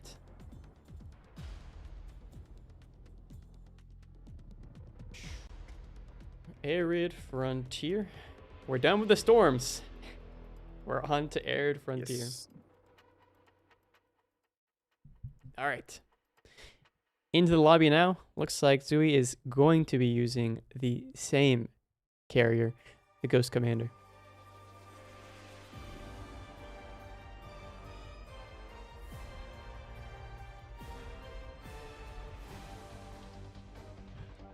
Julia is an easy food for opponents, someone says in chat. I don't know about that. I think Julia's played very, very well. Last weekend especially. Yeah. This weekend, maybe Julia just needs to try and find their footing again, but I don't think we can count Julia down or out just yet, especially since there's still one round that can determine whether or not Team Fang will be knocked out of this tournament. Bro.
Okay, it seems like the shoe is on the other foot, whereas when we saw in the Storm map, we were waiting on Team Fang. Team Fang is ready to go, and now New Queen, Julia, Tiger, N5, and Zui all ready, while we only have 2 players here from Team Korea thus far. So it seems as though the pressure might be hitting Team Korea a little bit more, but it also could be a strategy to see what exactly Team Fang's bringing. They've already locked in their readiness there, so maybe the strategy was just to counter, or at least to see what kind of vehicles, what kind of vessels we're going to be seeing from Team Fang.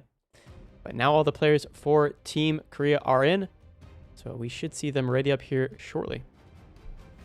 Yes.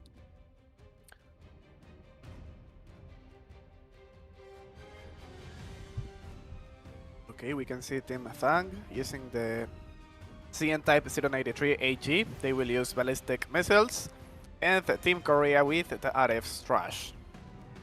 So far, we can see the same warships that they used in previous battles. They are still using the Ghost Commander Carrier, and the Team Korea the Enterprise.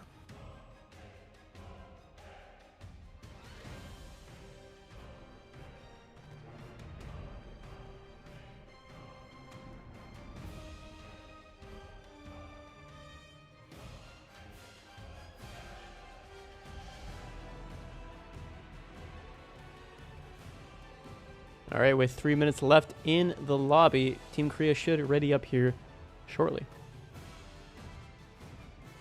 Oh, and one of the members from Team Korea leaves.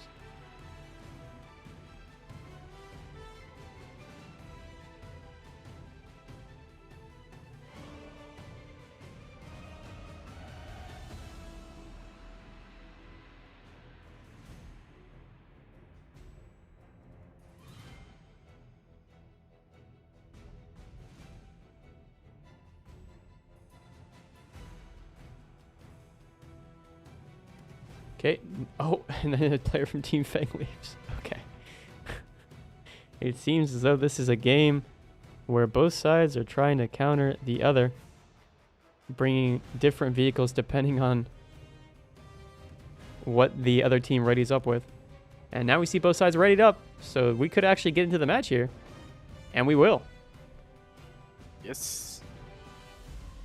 Getting Can into we check the equipment of the Admiral Ushakov? This Alright. warship? Yeah, this one. Oh, perfect. We're already on it. Let me just make sure that the sides are correct while you check it out.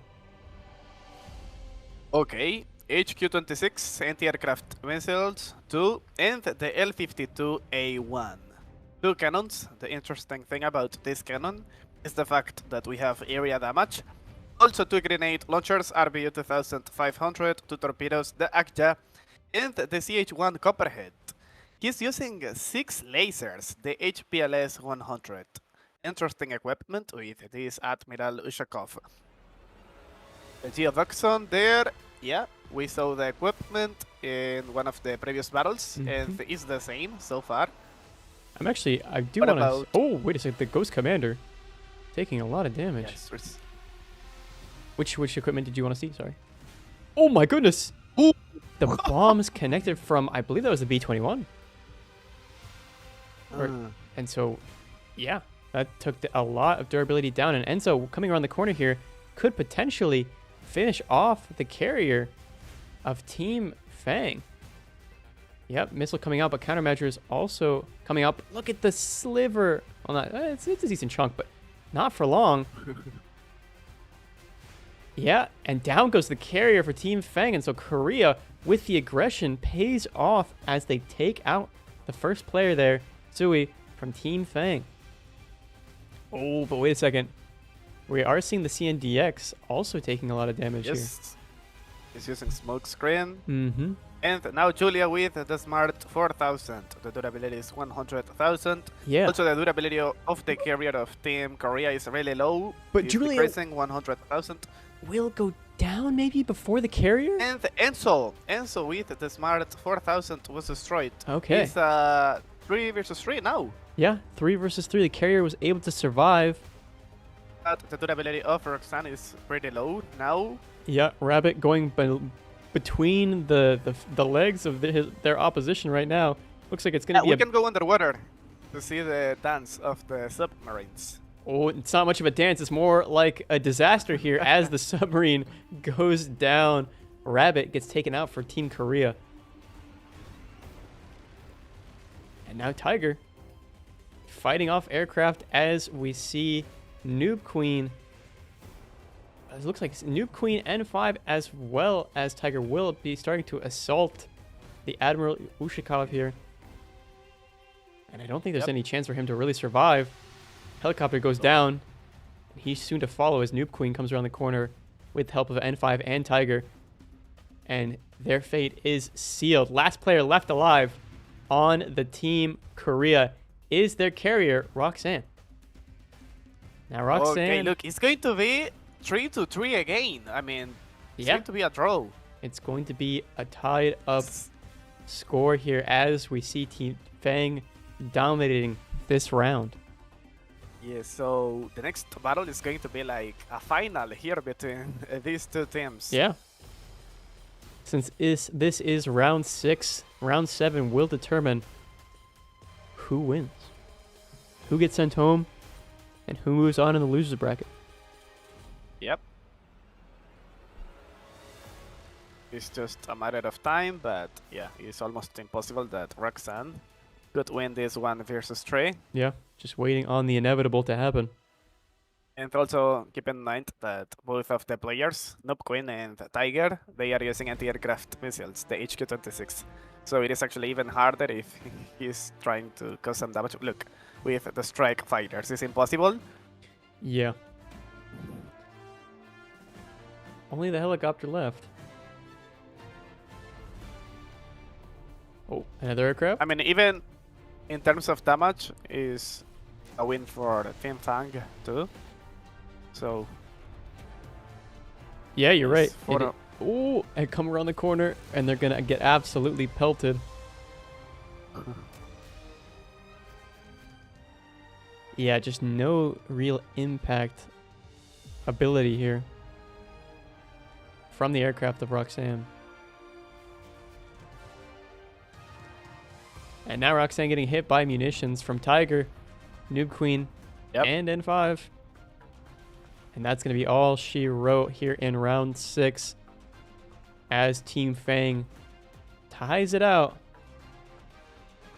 And we move on to round 7, or excuse me, match 7 between Korea and Fang.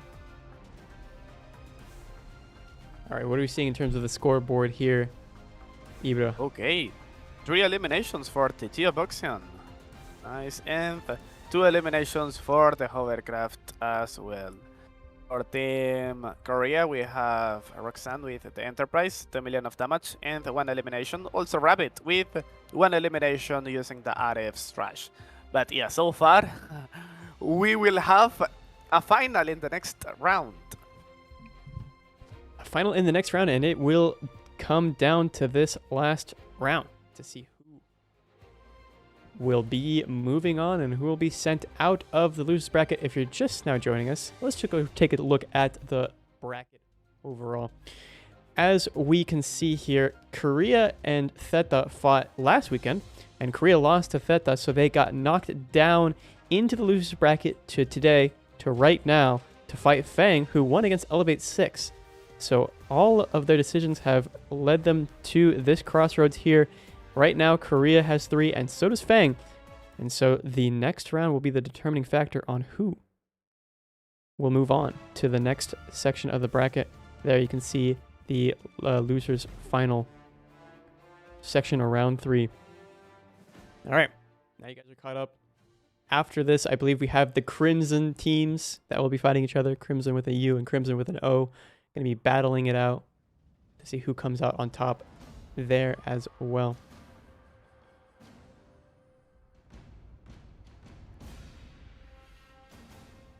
All right, let's see if I have Okay, we have a code. the code.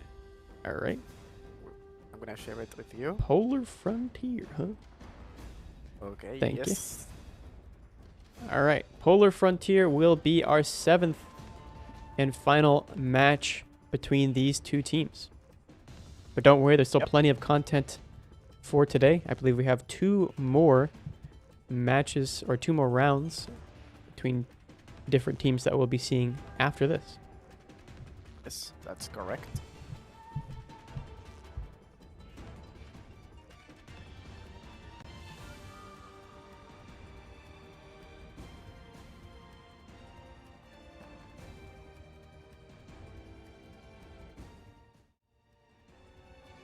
All right, waiting for the teams.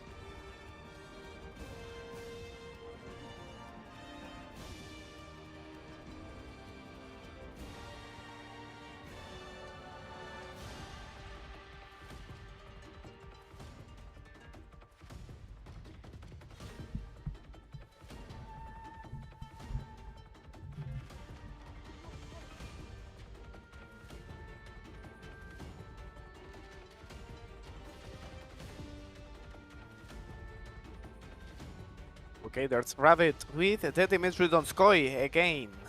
I guess he will use the Vulavas.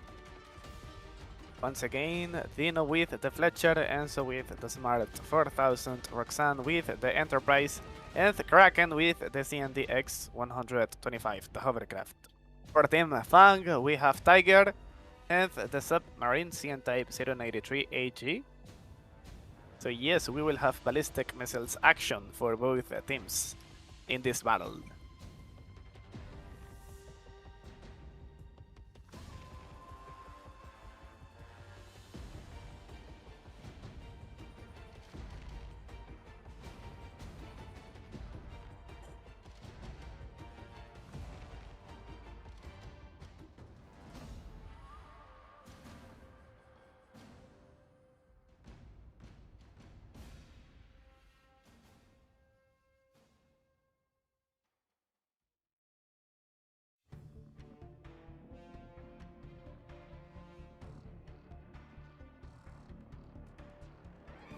Okay, there's Julia with the Smart 4000.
Okay, we are still waiting for 2 players of Team Fang. Yeah, making me a little bit nervous, seeing as they had connection issues prior, but hopefully they will be able to ready up here shortly.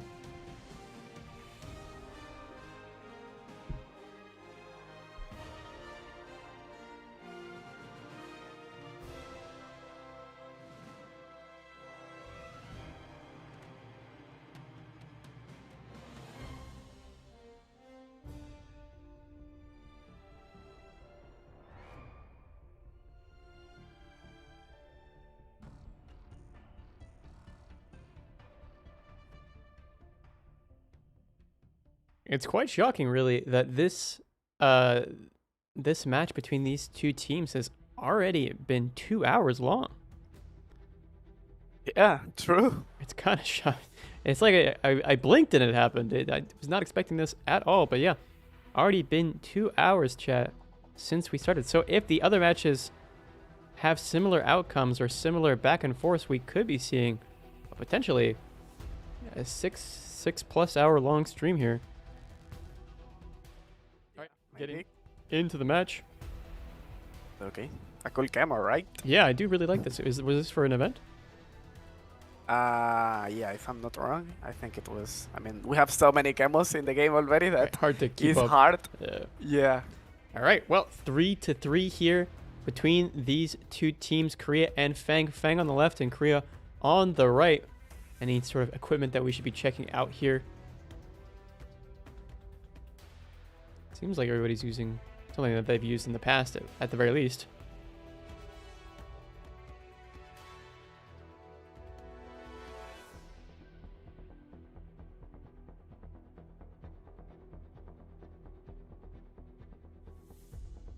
All right. More action coming out here from these two teams. Looks like Noob Queen is going to be assaulting from the side. Holding position to maybe get a shot there onto Dino. I don't believe we've seen Dino today from Team Korea that I can remember. Yeah, I think maybe he's the reserve player. Potentially.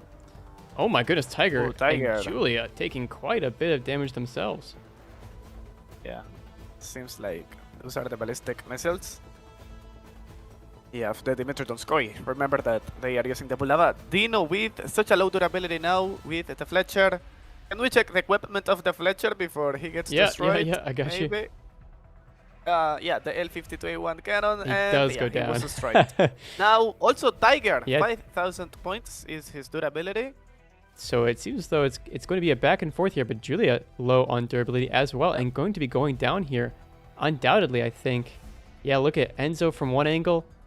Might be able to catch Julia off guard if he can get around the corner, but look at how fast Julia is moving. Noob Queen taking a lot of damage there as well.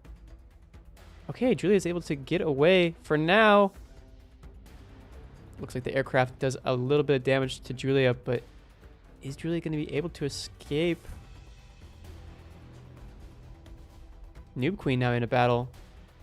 And Noob Queen taking a lot of durability damage. And I think, yep, Noob Queen will go down in the Zumwalt. And so we're going to probably see Julia go down here as well. Not looking great for Team Fang. It's looking quite drastic, quite dire here. As, yeah, Julia goes down. It's a 2 versus 4.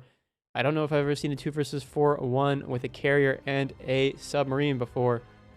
But hey, we might see that here today from Team Fang. Or maybe Team Korea seals the deal. Roxanne fighting against the Type submarine and not taking a whole lot of damage from them. Yeah, I guess Roxanne is using the AFGS autocannon. Can we check the equipment Yeah, let's of check Roxanne out real quick? Roxanne's. I think it's the same that we... Oh, the Ghost Commander will be destroyed now. Oh, yep. Yeah. And Enzo. And look at already typing GG in the chat before the match is already over. My goodness. Roxanne and Enzo very confident in their victory here over Team Fang. Yes.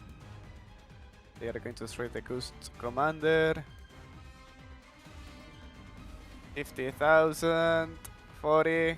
Aircraft coming in as Okay, a we take last ditch attempt there. It won't be enough, And and he was a straight. Yeah. down goes the Ghost Commander. So now we have Roxanne fighting and pushing against the submarine here. And I don't think there's going to be really any shadow of doubt that Team Korea will be winning in the losers bracket. Yep. Moving on, defeating Team Fang. Yes.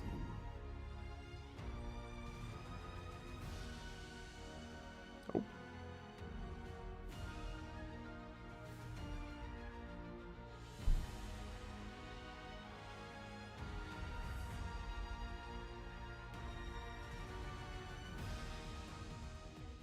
It seems like a fruitless effort here to run away at this point. Yeah, look at the difference with the damage. Oh, Almost 3 million, over 3 million.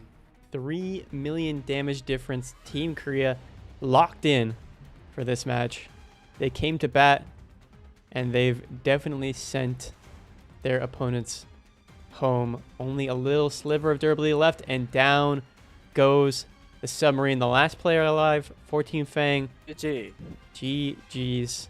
Team Korea will be moving on, and Team Fang will be sent home. Yes. What can we say about the scoreboard here? Okay, Roxanne with 3 eliminations.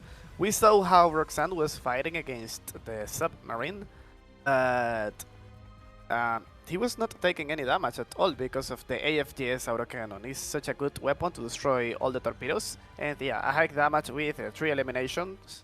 Another elimination for Enzo with the Smart 4000. All right. So that was Team Korea versus Team Fang. Team Korea winning out against their opponents. And so we'll see them move on. Why don't we check out the bracket here really quickly here just to get an idea of what we've just witnessed, or what we're going to be witnessing. All right, so it has not updated just yet, but Korea beats Team Fang there, so they move on and knock Fang out of this losers bracket. So you'll see Korea's name there in the round 3 section of the losers bracket. Next up, we have Crimson Bravo versus, you'll never guess this, Crimson Phoenix. So the Crimson teams will be fighting each other here shortly. I'm not entirely sure what the timeline looks like when the next match will start. And let's see. Apparently soon. All right, well, if it's going to start soon, then maybe we take a small break. Yep. Let's see. They're saying it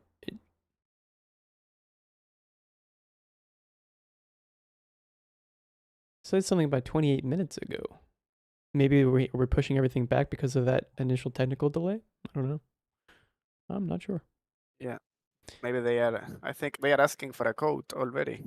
Oh, okay. Well, chat, why don't we take a quick 5-minute break here, just so the casters can do what we need to do, and we'll be back with you shortly. I think that seems reasonable. All right, we'll be back in 5 minutes. Don't worry, there's still plenty of content to go off of here, so you'll have plenty of time to get your drops.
And we are back, chat. The teams are readying up here. It's going to be a little confusing, so we'll try and dictate which Crimson is which by just, I think, to keep it simple. If we look at the bracket, they have secondary names to themselves. The only difference in terms of spelling for Crimson is an O and a U. So we'll call them Bravo and Phoenix, I think, just to keep the confusion to a minimum. It's better.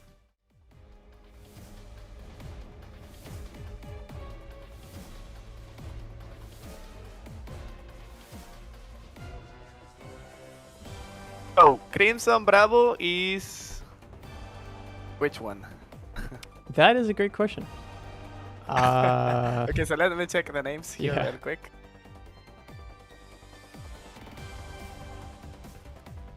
Okay, so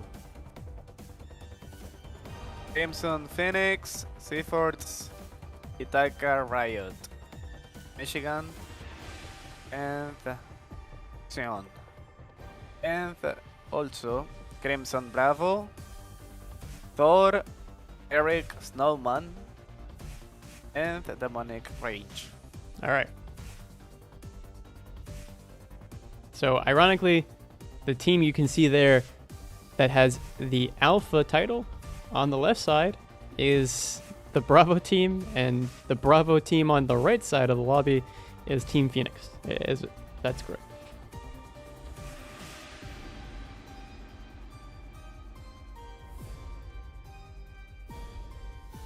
Yes, you have the players of Crimson Bravo in the right side.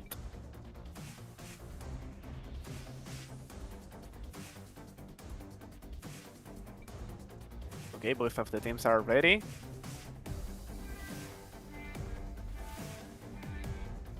All right, and we also have... well, okay. We'll check out the bracket after this round if we have time in the lobby. All right, getting into it. Let's see if the sides are correct. I believe Team Bravo is on the left and Team Phoenix is on the right. I think. Yeah. All right. So we're all set in that regard. Do we want to see the equipment specifically of one team over another? Yes.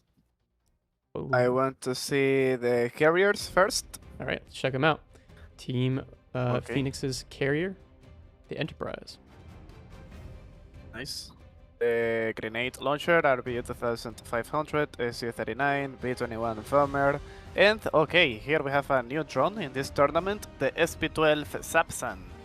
A good Russian drone, and the Pen Special Dragon Wing. Okay, interesting. Seahawk Sigma autocannon. 5. Those are autocannons that can destroy both surface and air targets. The Gok Venice ER missile system and the Alka laser air defense. And here we have the equipment of Eric, the carrier, the Enterprise with the Sakarja grenade launcher. Interesting. SU-39, AVX bomber, the Wingman drone, CH-1 Copperhead helicopter, AFTS autocannon to destroy all the torpedoes, case and block missile system, and the Alka laser. Okay, both of the teams are using the RF's trash submarine. They are. Let's see if we can find any differences in equipment. We have a disconnection. Oh no. Ithaca. Oh Yes. no. Oh no. All right. Well, that disconnection is going to mean a restart, I would imagine. Yep. Okay, so Bravo, Team Bravo is left. Okay, Team Bravo is Team to the left, yeah. Actually, also they have like the Phoenix in their name too, so that makes it easier for us to... Phoenix, yeah, anyone who doesn't have Phoenix in their name, even though they have Crimson, should still be... Yeah, there's only one player with the Phoenix. Oh yeah, on the Team Bravo, so yeah. Thor. All right, so we saw the equipment of the carriers. Looking at the submarines, anything? Okay, so here we have the only weapons that you can change here are the torpedoes. We can see the Mark 45 Ace Tor, nuclear torpedoes, and the Type 12. Okay, dollars. Equipment. Here, Type 12 is a good torpedo spammer. What about the equipment of Riot? With another RF Strash. Okay, 3 Akja torpedoes, full anti-decoy. And yes, guys, apparently this is going to be a rematch. All right. Since So we can just head on back into waiting for the lobby. also we have to... I mean... Unless you want to watch that match out. I'm not sure if the players are going to leave, but yeah. it actually seems as though the players are just going to keep playing it out. All right. Yeah, that's what I guess. think. Maybe they will try it until the end. Let's just see how it goes. But yeah, thus far, Crimson Phoenix playing very passively, understandably so, as, you know, Itaka did disconnect. Yeah. But yeah, actually the sides, I need to swap them over, yeah. Team Bravo on the left and Team Phoenix on the right.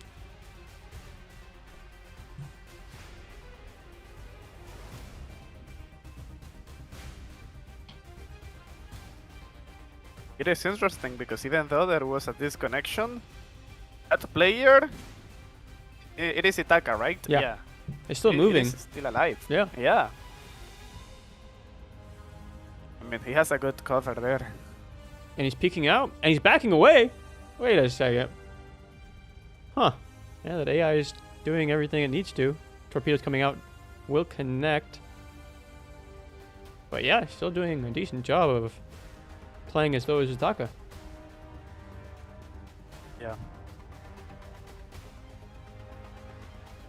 Unless he disconnected it and somehow found a reconnect, but I don't think that's a thing you can do in Modern Warships. It is not possible. Okay. 2,800,000 points of damage for Crimson Phoenix.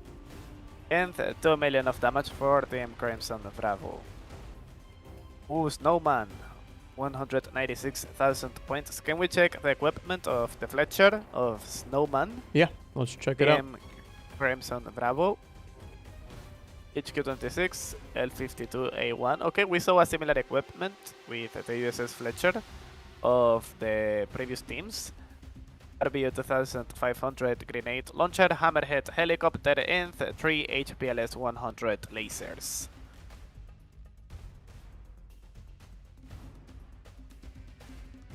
Okay, now we can see Taka, the bot. Yeah, kind of making a blunder here, being exposed out in the middle, and will get punished for that. Or at least the AI will.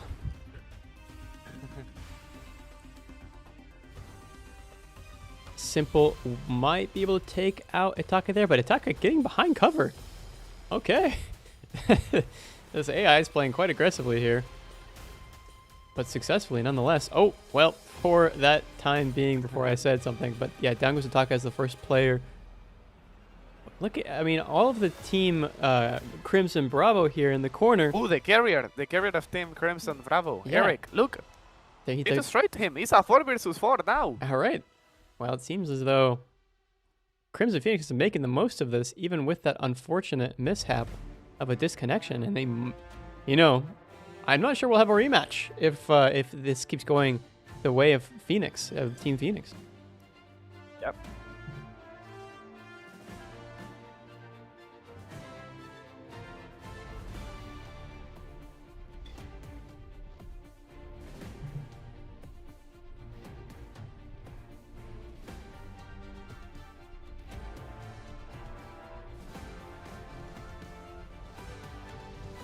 Okay, at least they still have the aircraft carrier, so that's a big advantage. Mm-hmm.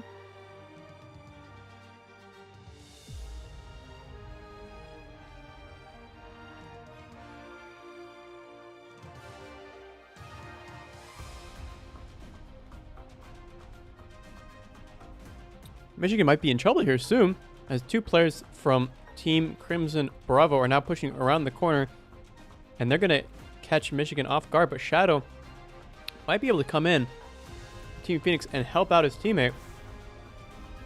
It's a little drive-by, and Michigan, oh my goodness, they're going to go for Ether here. Ether will go down. Undoubtedly. So we are going to win even with the disconnection. It's a 3 versus 4 now. Yeah. Wait, It's not Snowman looking gonna good come for through the Michigan. crack here and catches. Okay. Yeah, they catch. I believe it was Michigan off guard. Uh-oh. Oh no. Demonic. Such a sliver left of durability. If Riot can take advantage of that, then there's still a chance, but I feel as though Riot versus these 3 players, it might be a little difficult for him and Xeon to win alone in that regard. But look at Simple. Simple duking it out with the aircraft from Xeon and losing. Yep.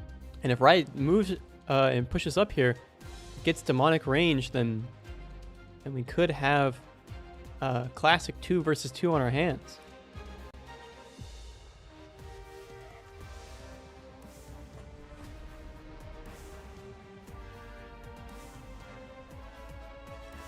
Oh, Simple getting hit again by aircraft. Riot sees Simple, sees Demonic, and sees Snowman. Look at the time and damage difference, though. If Riot plays this passively, I think they just win. But he's going to come around the corner, and that might be a huge blunder for him. He's put himself in the middle of a death triangle here. Snowman on one angle, Demonic on another, and Simple on another. But it looks like Snowman isn't going to be trying to fight Riot, and Riot's going to be trying to find Demonic underneath the waves here. Will he get an angle on Demonic? Ooh, he's trying to find him. Another thing that I wanted to note is that when they have 3 players, they win the battle. It actually doesn't matter the damage because they have 3 and the enemy have 2 only. I see. So they really it looks like Riot will really have to try and take out Demonic Range here to tie it out. Yep. But Demonic Range playing Ring Around the Rosie, trying to hide from his opposition, and the game will be won there by Crimson Bravo, I believe, correct? Yeah. Yep. All right. Crimson Bravo taking it out. What do we see in the scoreboard?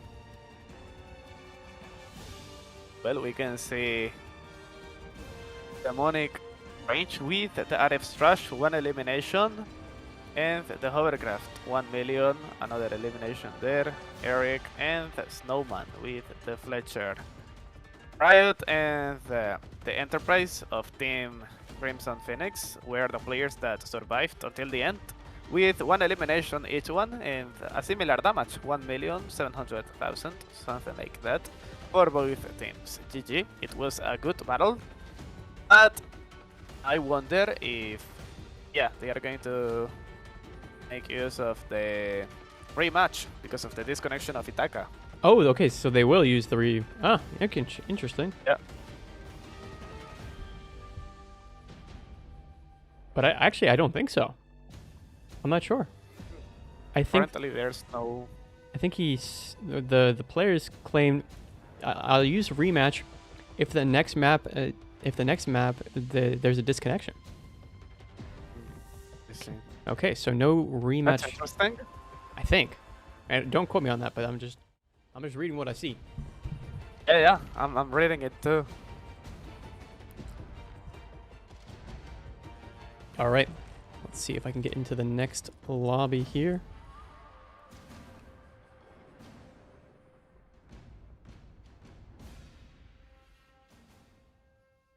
There we go. There's the code.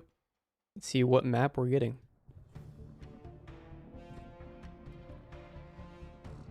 Okay, we're getting Greenlands. All right. Greenlands will be the next map. See if Team Phoenix has better luck and hopefully no disconnections.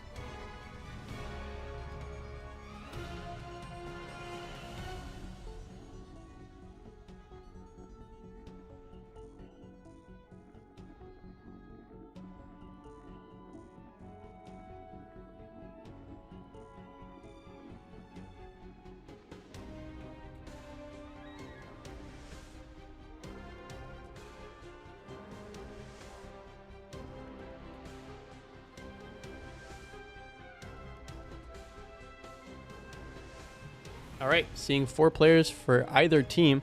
Looks like they'll all be running up here soon, as long as they get their 5th and final player. Yep.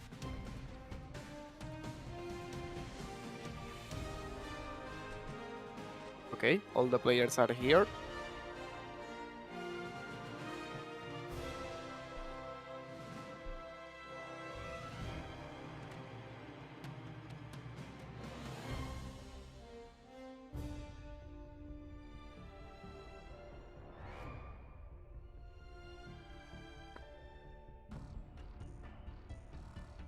And I think it's worth mentioning that we're not seeing Itaka in the composition of Team Phoenix's lineup anymore. So looks like they swapped him out for Seafords here.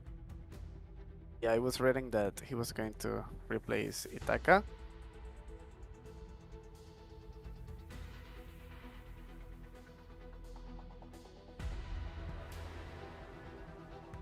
With the Admiral Ushakov.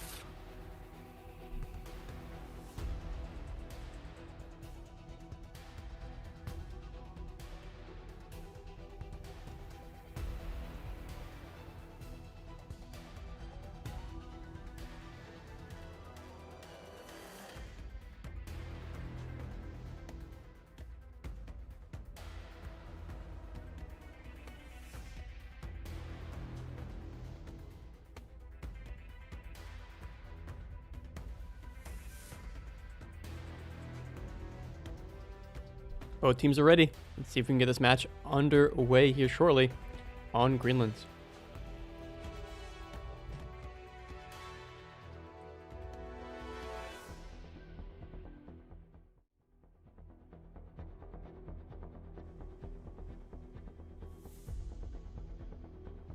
All right, let's see if the sides are correct.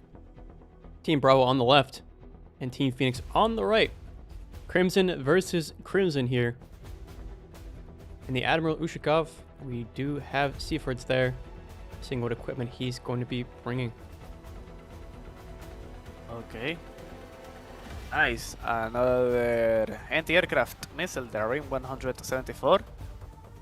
Okay, dollars equipment, interesting. L-52A1 cannon, the RBU grenade launcher, Type 12 torpedo, CH-1 Copperhead helicopter, the Kaisan Block 2 missile system, and the 2 HPLS-100.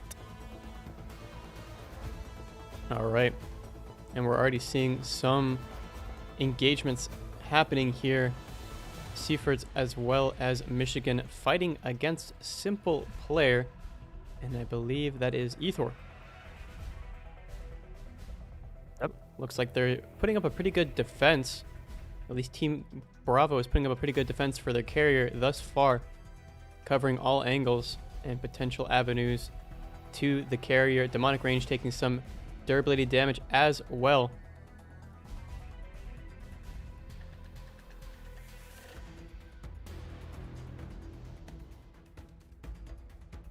But thus far, everybody keeping their distance from each other. No real close quarter combat happening on such a small map. Yeah, can we check the equipment of Snowman with the Ushakov too? HQ-26, okay. Yeah, I think we saw the equipment. Okay, but we can see the Torpedo 62. A different torpedo, sorry. Yeah, different torpedo is really good. And Hammerhead Heli, KSAM, and HPLS 100. Okay, no significant damage yet. No, it seems as though everybody's playing quite passively. Yeah, and since they are not using ballistic missiles this time, no one they are getting using huge the RF chunks of trash. durability taken out, yeah. Yeah, true. The carriers are safe. Good positions there behind islands, good cover. Yeah, I think we're just going to see a bit of a battle of attrition here. Yep. Slow chunks of durability getting knocked off, but nothing super substantial, at least early game. Yep.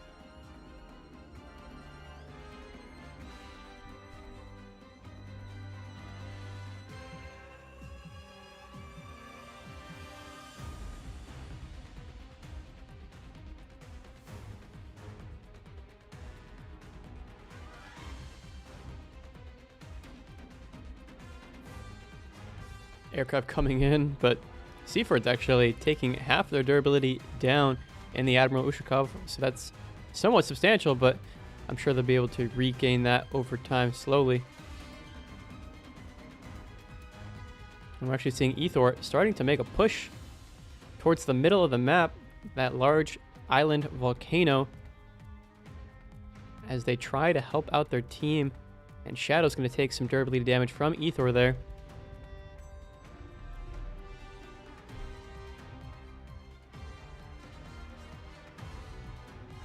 I'll say, out of all of the matches that we watched last weekend and this weekend, this seems to be the most methodical, the most slowly paced battle that we've seen thus far. Yeah. Like it or not, it's a slow burn. And we're actually seeing a little bit of damage on the right from Demonic Range. Demonic Range has that hard cover while right is exposed.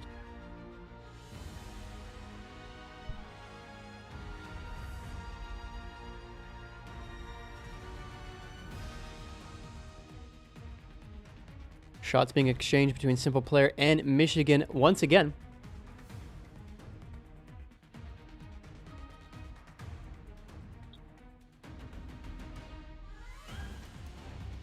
And the damage is almost the same for both teams. Yeah, it's practically equal. Maybe a little bit of an advantage there for Team Bravo. Team Crimson Bravo. But thus far, nothing we... Oh my goodness. Again, the Admiral Ushakov's taking the most amount of damage, but this time for Team Crimson Bravo, seems as though they're playing the most aggressively for their team, as they do have a decent amount of durability as well to spare, but maybe not that much. A Snowman goes down to half.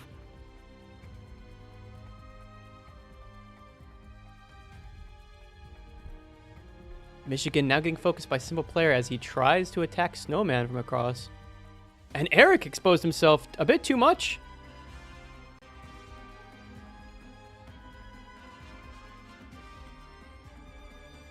Eric getting hit by Shadow there, but able to move back behind the island enough to not be exposing themselves any longer. But then again, maybe Michigan now has an angle to attack the carrier. Oh my goodness, but Shadow taking so much durability damage as in such a quick amount of time, or such a rapid amount of time. 60, 70,000 durability, 50,000 left on Shadow in the CNDX. And Shadow will be the first player to go down. So we're already seeing that foothold made by Crimson Bravo. Let's see if they're able to keep up the momentum, or if maybe there's going to be a clapback from Crimson Phoenix here. Again, Crimson Bravo did win that last round, so we'll have to see if they keep on this winning streak, or if maybe we see a clapback from Crimson Phoenix in any substantial way. I just realized that I was watching the Twitch stream, so no worries. I was asking myself, who is going down? Like, I can't see anything. I've been there, don't worry. It's happened to the best of us. Snowman, though, durability down to a little under half here. And so is Riot. Oh, no. The RF Strash there, feeling some pretty big pressure. Going to be able to escape the eyes of the opposition. Escape the guns, escape for now. And look at, we see Seafords and Michigan now pushing up together in tandem, but they're going to be fighting a group of 3 practically. So this is not going to be good, as well as the carrier coming in with aircraft.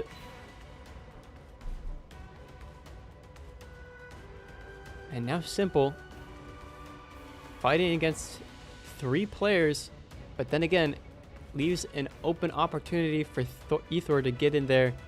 And look at Seaford, so low on durability, and Michigan as well, feeling the pain.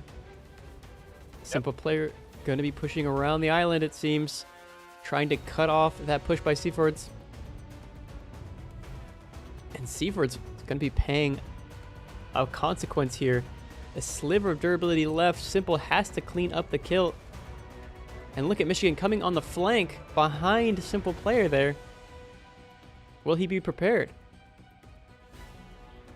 Michigan has such little durability, and down goes Michigan, as well as Seaford. Seems like a bit of a blunder play on their part there. Now pushing forward, Riot getting encircled here. Nothing that Riot can really do but run, as Xeon has to survive themselves. Look at the durability go down, down, down on Riot. Missiles coming out. Torpedo connecting onto Riot, I believe. And Riot will go down for Team Crimson Phoenix. Last player left alive for Team Crimson Phoenix. Xeon State Boy. With the Enterprise. Mm-hmm.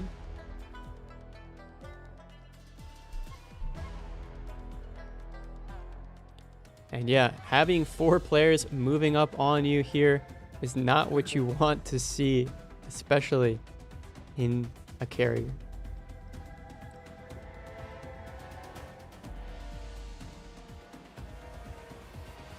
Okay, there's simple player with the hovercraft, causing some damage with the cannon, the grenade launchers, and it is another victory for Team Bravo, Crimson Bravo. Wow. Absolute domination there from Crimson Bravo. 5 players went in, 5 players came out of that match, not unscathed, but alive for Team Crimson Bravo. And the same cannot be said for Team Crimson Phoenix. What can we see on the scoreboard here? It's the first place for the aircraft carrier, the USS Enterprise, with 2 million of damage, 1 elimination. Eric, simple player, we saw him trying to destroy the last player, the carrier, with the hovercraft. Almost 2 million of damage as well, and 2 eliminations for him. And also 2 eliminations for Demonic Range with the RF Trash, the submarine. So, they used the RF Trash, both of the teams. So, no ballistic missiles this time. Interesting. No ballistic missiles, but definitely a ballistic outcome as Bravo wins the second round. Only needing 2 more rounds, or excuse me, 2 more matches to move on in the losers bracket and send Crimson Phoenix packing. Will Crimson Phoenix be able to answer, be able to respond in any way, or is this just going to be a defiant one-way victory? Time will tell. All right, waiting for the, let's see, did we get a code? Oh no, word. Oh, there we go. There's the code. Let's see what map we're going to be on this time, chat. Yep. All right, Polar Frontier will be the 3rd match between these 2 teams.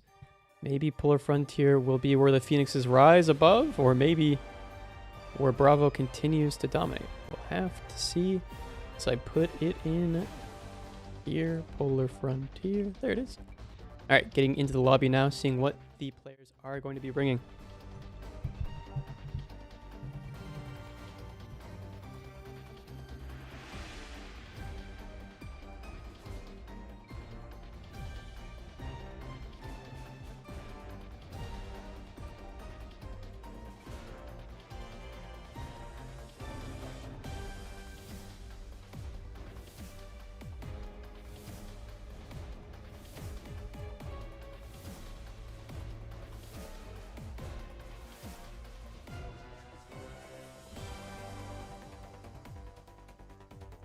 Okay, they are going to use the Dimitri Donskoy this time.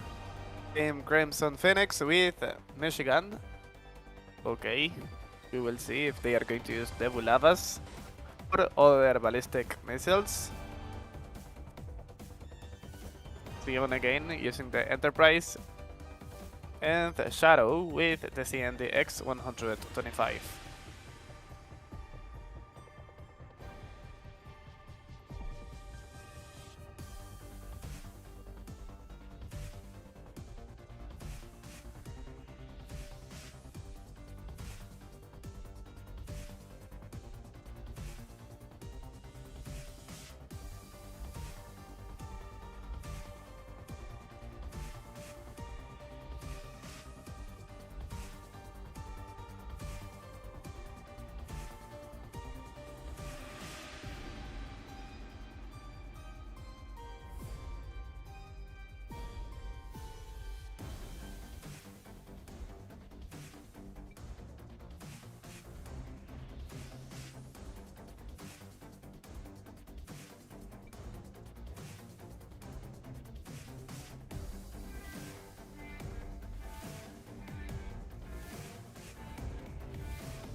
Okay, we have almost all the players here.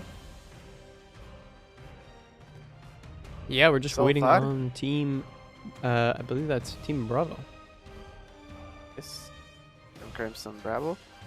Yeah, we can see the same equipment, but this time, oh, they are going to use the RF Trash Crimson Phoenix, and we are waiting for the submarine of Team Crimson Bravo. We will see if they are going to use the ballistic missiles or maybe the RF Trash too.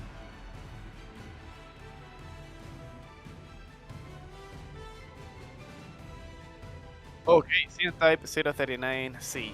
No ballistic missiles this time, but a torpedo spammer.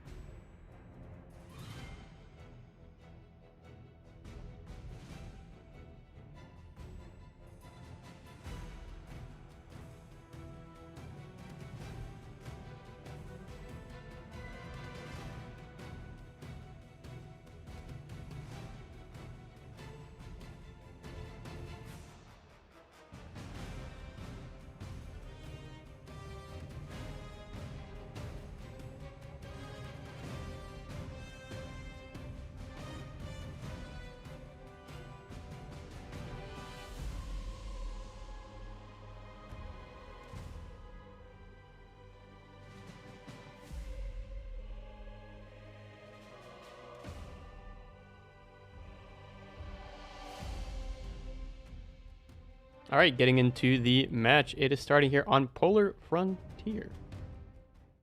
Yes. See if the sides are correct. Okay, we have Crimson Phoenix on the left and Crimson Bravo on the right. So I need to swap those around. At the moment, Crimson Bravo with the advantage of 2 rounds over Team Crimson Phoenix.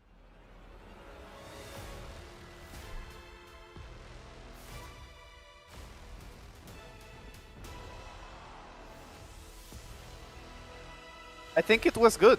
The names of the teams already. Oh, was it I good? mean, the Oh, position, yeah. oh wait. Yeah, we have Crimson Phoenix in Oh. the left. No, you're right. And- Yeah, Crimson Phoenix on the left and Crimson Bravo on the right. I'm Yep. tricking myself. All right, Snowman.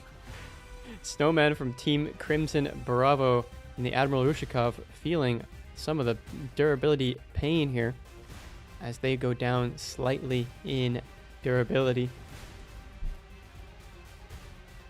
We see Demonic and Simple Player going on a flank here, but they have to be careful. They don't want to extend themselves too far as they'll be running right into the 3 players of Team Crimson Phoenix. And that could spell disaster for them unless, my goodness, look at the damage onto, I believe that's Siffords in his Admiral Ushikov as well. Ooh, that was a lot. When we check the equipment of this Ushakov, I think it is the same that he was using in the previous battle. Yeah, it is the same. And now Simple Player pushing up even further. Michigan going to have to be, or just going to have to defend. I think that would be best as Siffords is already below half durability. But look at Demonic Range going for an assault that we've seen before on this map. Xeon is not going to be safe for long. They have to be careful. But look at the same tactic being used by their opponents. We're seeing Shadow and we're seeing Riot going on a flank to try and attack the carrier here of Crimson Bravo. And there's Demonic Range, should be in range of attacking the carrier now, I would imagine. Hasn't attacked just yet, but I'm sure it's soon to come. Seaforce is recovering his durability. Recovering everything, and yeah, he was using repair kits. Look, it's back to 400... Yeah, 448,000. Full durability again. All right. But Simple Player ready to smack him down once again, not letting him get away so easily. And Demonic Range not able to take any durability off of Xeon Stayboy as he goes behind the island. So we're going to be seeing a flank here from Demonic Range onto Michigan and onto Seafords here. And that could cause disaster as Seafords is very, very low on durability now. a sliver left. And this could spell early disaster for Team Crimson Phoenix. Unless Michigan's able to keep his teammate alive, and Xeon Staple is able to as well. But Michigan can't even keep himself alive. And will go down. Okay, Michigan was the first one. Yeah. It looked like it was going to be Now they Siffords can for the destroy longest time, but Yes. Siffords will more than likely be the second player to go down here as Simple comes around the corner and Siffords gets absolutely pummeled by Snowman and Simple. But Snowman, low on durability as well. Looking at the angle here that Riot and Shadow have on Simple, and on Snowman. It's a 4 versus 3 now. 4 versus 3, about to be a 2 versus 4, as Xeon will go down here shortly to Simple Player and Demonic Range. Down goes. Yeah, wow, that was absolute. That spelled absolute disaster. And now Shadow and Riot coming around the corner on Ethor, and Ethor is running along with Eric, but I don't think Ethor will be able to defend very well without the help of Eric and Simple Player rushing back to try and help out on this dastardly flank that Team Phoenix has started on. Down goes Ethor. Now it's all up to Eric and Simple Player. Oh my goodness. Wait a second. Riot, the last player left alive for Team Crimson Phoenix. Demonic Range, Simple Player, and Eric still left alive. I mean, that pretty much spells GG for Team Phoenix once again. Yep. More damage coming out onto Riot. Trading some damage with Simple Player, though. Not wanting to go down without a fight.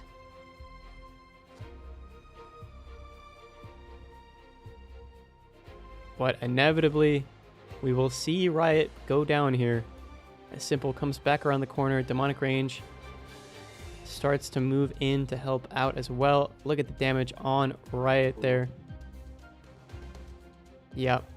Only seconds left to live. And down Riot goes. Meaning that that's 3 rounds in a row for Team Crimson Bravo. And nothing yet for Team Crimson Phoenix. This is quite tragic. Yeah, once again we can see Eric with the highest damage using the USS Enterprise, the aircraft carrier, and 2 million of damage. Also Simple Player with the hovercraft with 2 eliminations and 1,700,000 points of damage. Also Ithor with 1 kill and using the smart 4,000. So far, perfect battles for Team Crimson Bravo. Yeah, almost flawless across the board, and really just putting pressure where pressure is needed onto their opponents of Crimson Phoenix.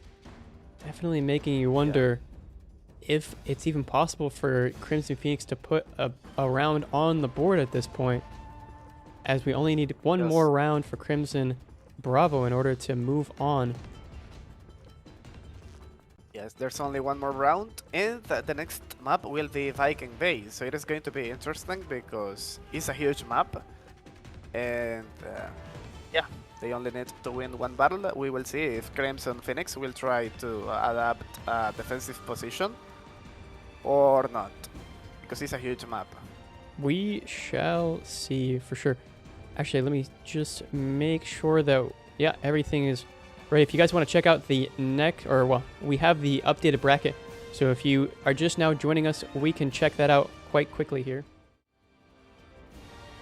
Looking at the bracket, we saw Korea beat Fang. It was a neck and neck match, but Korea was able to beat them in the 7th round. And now we're seeing Crimson Bravo versus Crimson Phoenix, where we're seeing a very different,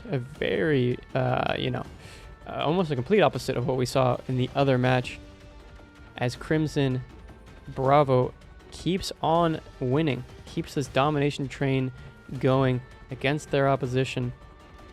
And if they win one more round, then that's going to be Crimson Phoenix knocked out of the tournament. But the next match will be on Viking Bay, so maybe we'll see a bit of a a slower paced match, as Viking Bay is one of the, if not the largest map in the game, if I'm not mistaken. Yes, yes, and we have a code already. All right, I got the code. I'm in the lobby. And look at the Crimson team. Crimson Phoenix readied up, ready to go. While Crimson Bravo lagging behind a little bit here. Interesting to see the So I guess initiative. this time, yep, both of the teams are going to use ballistic missiles. It's going to be necessary because it's a big map. So we can see Michigan there with the Dimitri Donskoy. Okay, we have to check which type of ballistic missiles is he using. All right, we'll do Also that. Shadow with the hovercraft, T-Force with the Smart 4000, Riot with the Fletcher, and Xion with the Enterprise. For Team Crimson Bravo, we have Simple Player and Eric with the Enterprise. Okay, both of the teams are going to use the Dimitri Donskoy this time.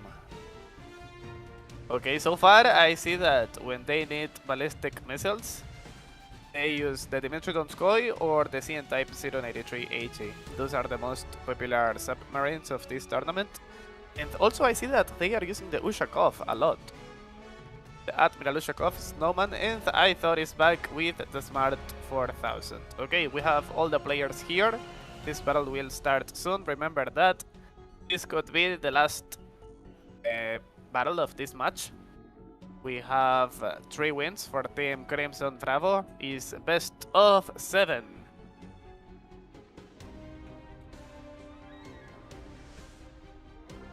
Yeah, and Team Crimson Phoenix still to put 1 round on the board.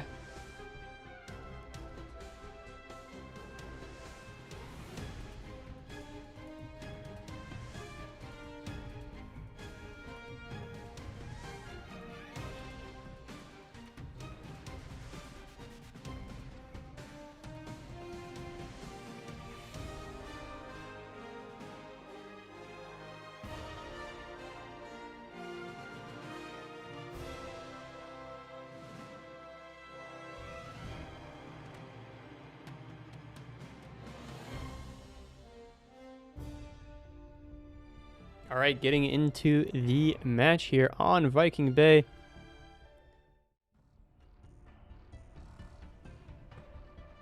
Okay, cool camo for the submarine. Yeah. Okay, can we check the ballistic missiles of the submarines? submarines? First? Let's check it out. Okay, look, the Trident 2. And the blue lava. Interesting. The Vulava. Yeah, I prefer the Vulava, if you ask me. More damage, but a little bit longer of a reload. But on a map like this, where it's you know, it's such a large map, it does make sense to use the blue lavas for sure. You have a lot of space to work with. All right, Team Crimson Bravo on the left and Team Crimson Phoenix on the right.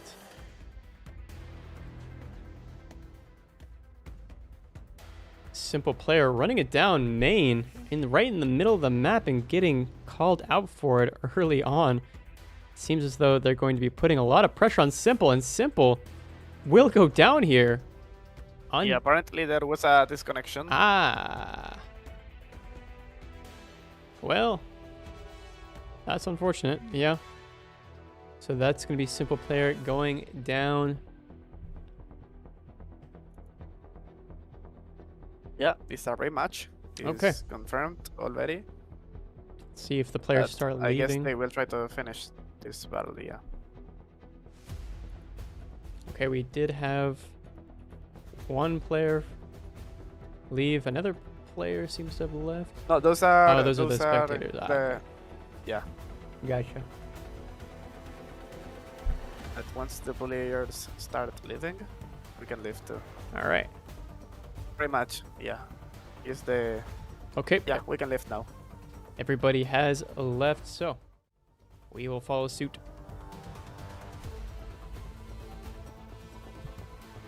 Yes, guys, it will be a rematch, so they have to use the same warships and the same equipment.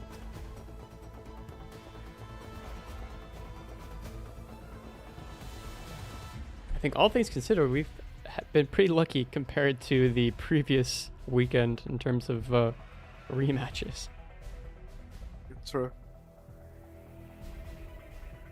If you weren't there for that last weekend chat, we had a situation where I believe was it 4 rematches in a row? 3 rematches in a Yeah, row? something like that. Yeah. So this time around, knock on wood, we won't have that same situation happen again.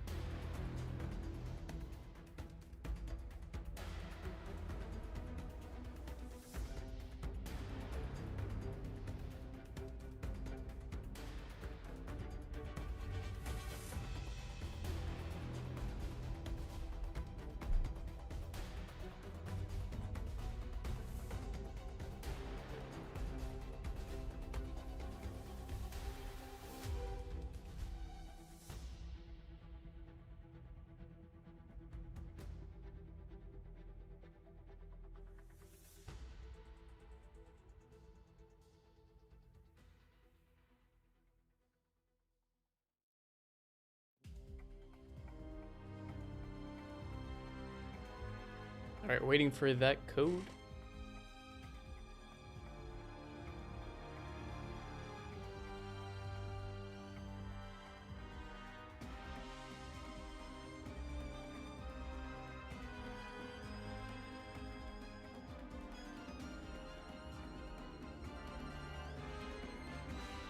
Okay, we have a code.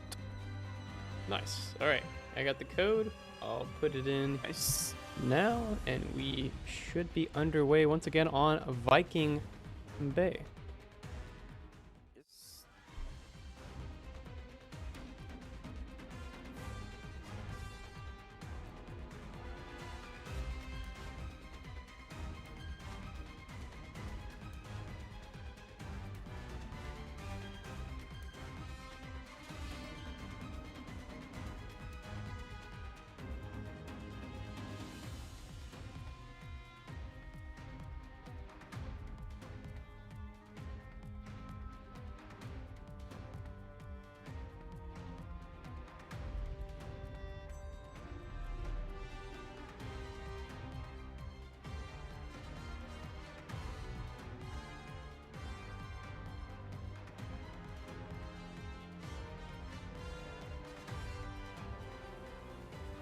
All right, almost all of the players for Team Crimson Phoenix are in.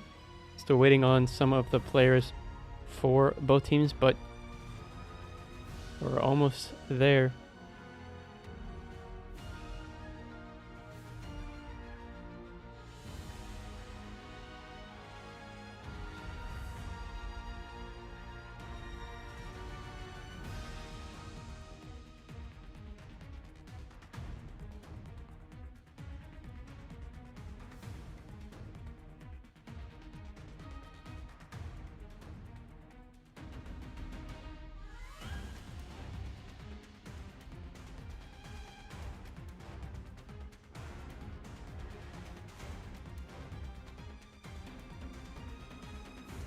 Okay, almost all the players are here. Mm-hmm.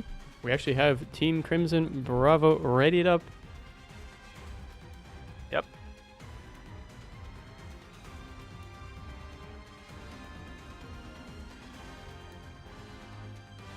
And there we go. Team Crimson Phoenix also there. Not readied up yet, but they are there.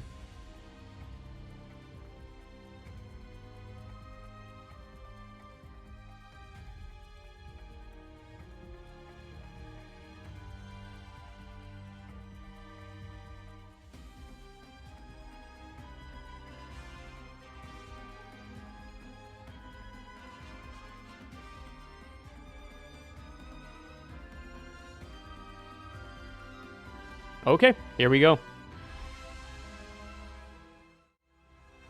The rematch on Viking Bay commencing right here, right now. Crimson Bravo versus Crimson Phoenix. Crimson Bravo on the left and Crimson Phoenix on the right.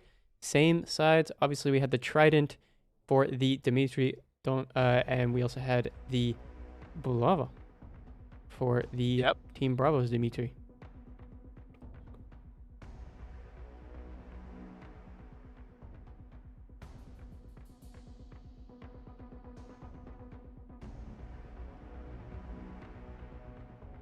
Both sides playing to one side only. It seems as though 4 players focusing on the left side here for Team Crimson Bravo. And somewhat of a mirrored approach from their opposition Crimson Phoenix.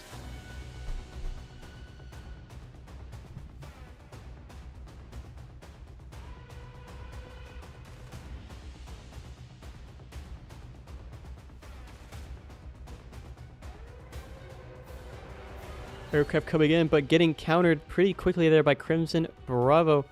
Demonic range. Snowman, simple player, and Thor. Snowman taking, I believe that was a Bulava or maybe a Trident. Some sort of missile to the hole. Now we have Ethor firing. The Trident missile, because Demonic range is the one using the Bulava. We did see Ethor take some damage there, but able to retreat. Demonic range now being the next victim of the damage, but it seems as though Crimson Bravo has kind of cornered themselves behind this island. It may be a good strategic position, but for how long can they hold out as their opponents, Crimson Phoenix, start to flank around, trying to get different angles and approach from different positions? Ethor does seem as though they realize this and have moved.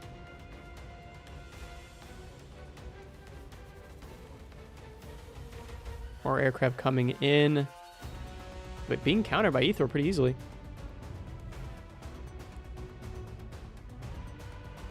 Snowman, the Admiral Lushkov, taking some more durability damage. Oh, Seaford's left the battle. A disconnection from Seaford's there potentially. And we might see another rematch? I'm not sure.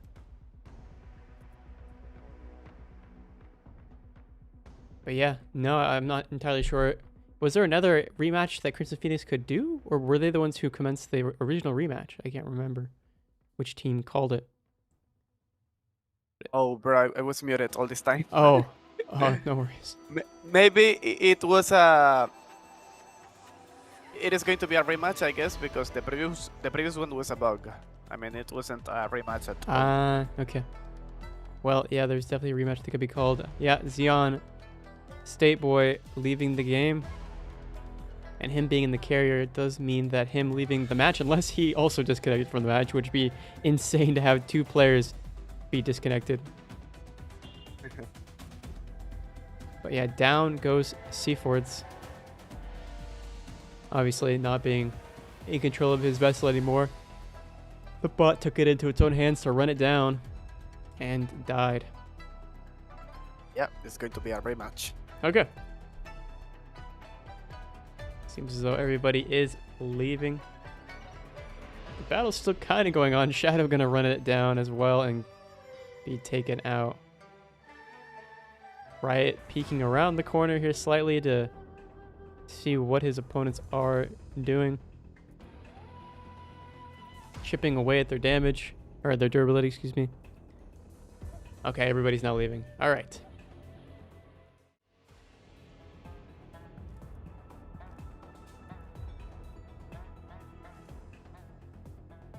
Everybody left that match, and so we will be waiting for the next code to come in. An unfortunate situation. I think we might have jinxed ourselves here a little bit. This is going to be the second rematch.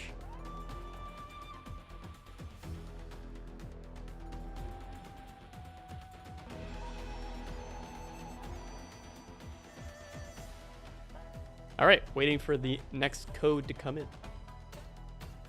Again, going to be on Viking Bay.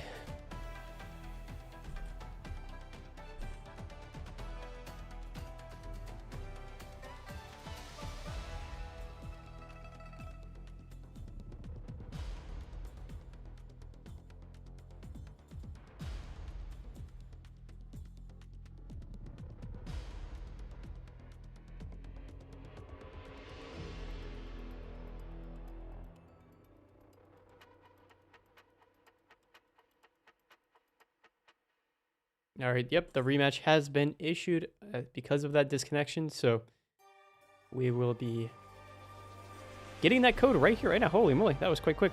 All right.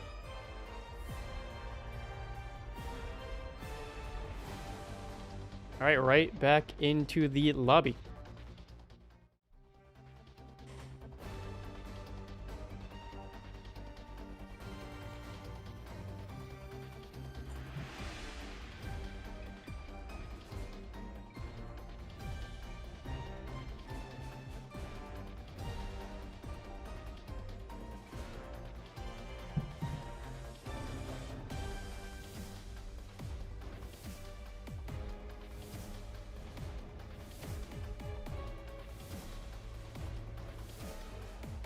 Okay, the players are joining again.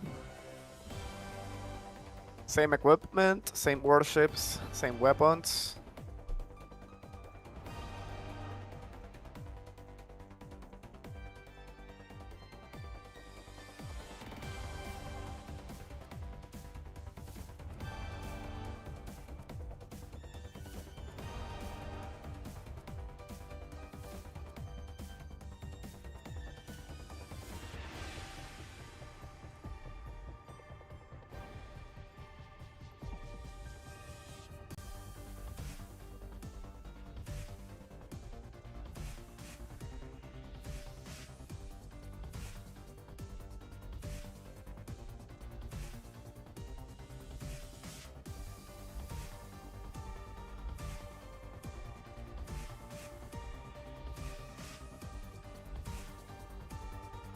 Okay. Getting into the match here.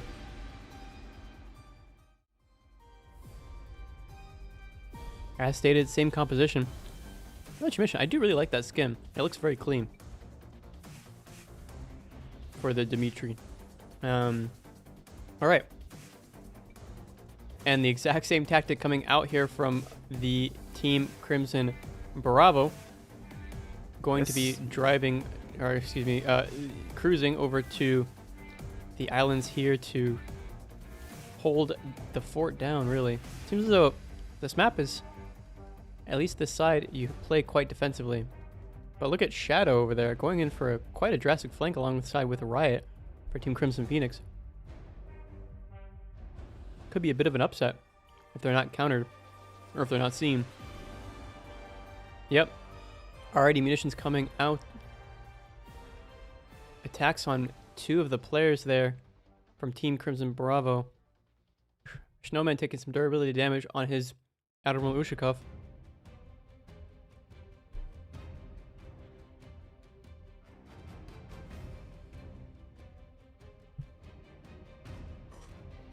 And we're seeing Team Crimson Phoenix push further and further into enemy territory.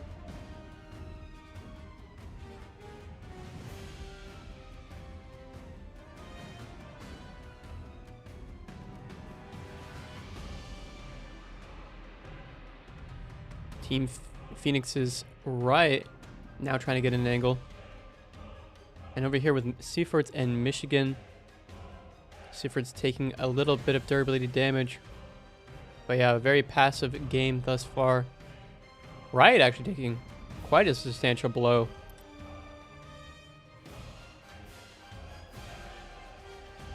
As more missiles come out here, Riot taking a lot of durability damage, already down half durability.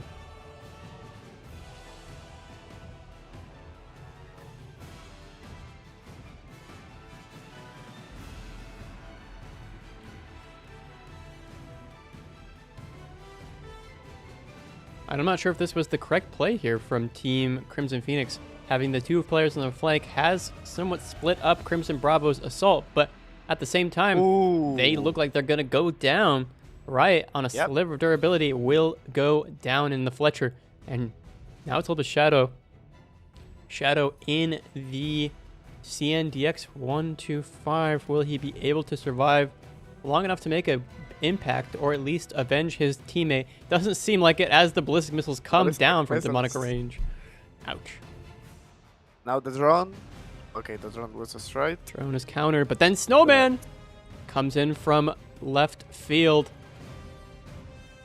And another missile might connect, and down Oh my goodness, I saw it go as low as 6,000 durability there for Shadow as he tries to escape. Will he be able to successfully do it? Aircraft coming in. Yep, helicopters and strike fighters. And down and goes he's gone. Shadow. So now it's a 3-on-5, and it's really not looking good here for Team Crimson Phoenix. Crimson Bravo, 1 round away from victory, and I think this might just be the round that they needed. Michigan taking a ballistic missile.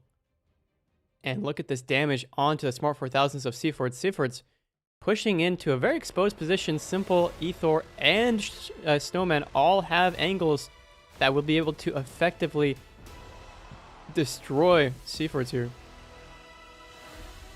And down goes Seafords. Now it's a 2-on-5. We've never seen a 2-on-5 be successful in these types of tournaments, and I don't think today will be the day we see it. Oh.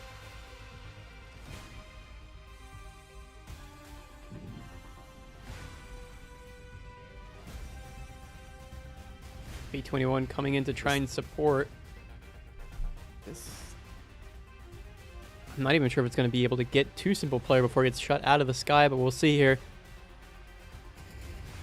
Oh, it is able to drop its bombs, and it actually does a decent chunk of damage onto Simple. Half durability, Michigan has a chance now to maybe take out Simple Player.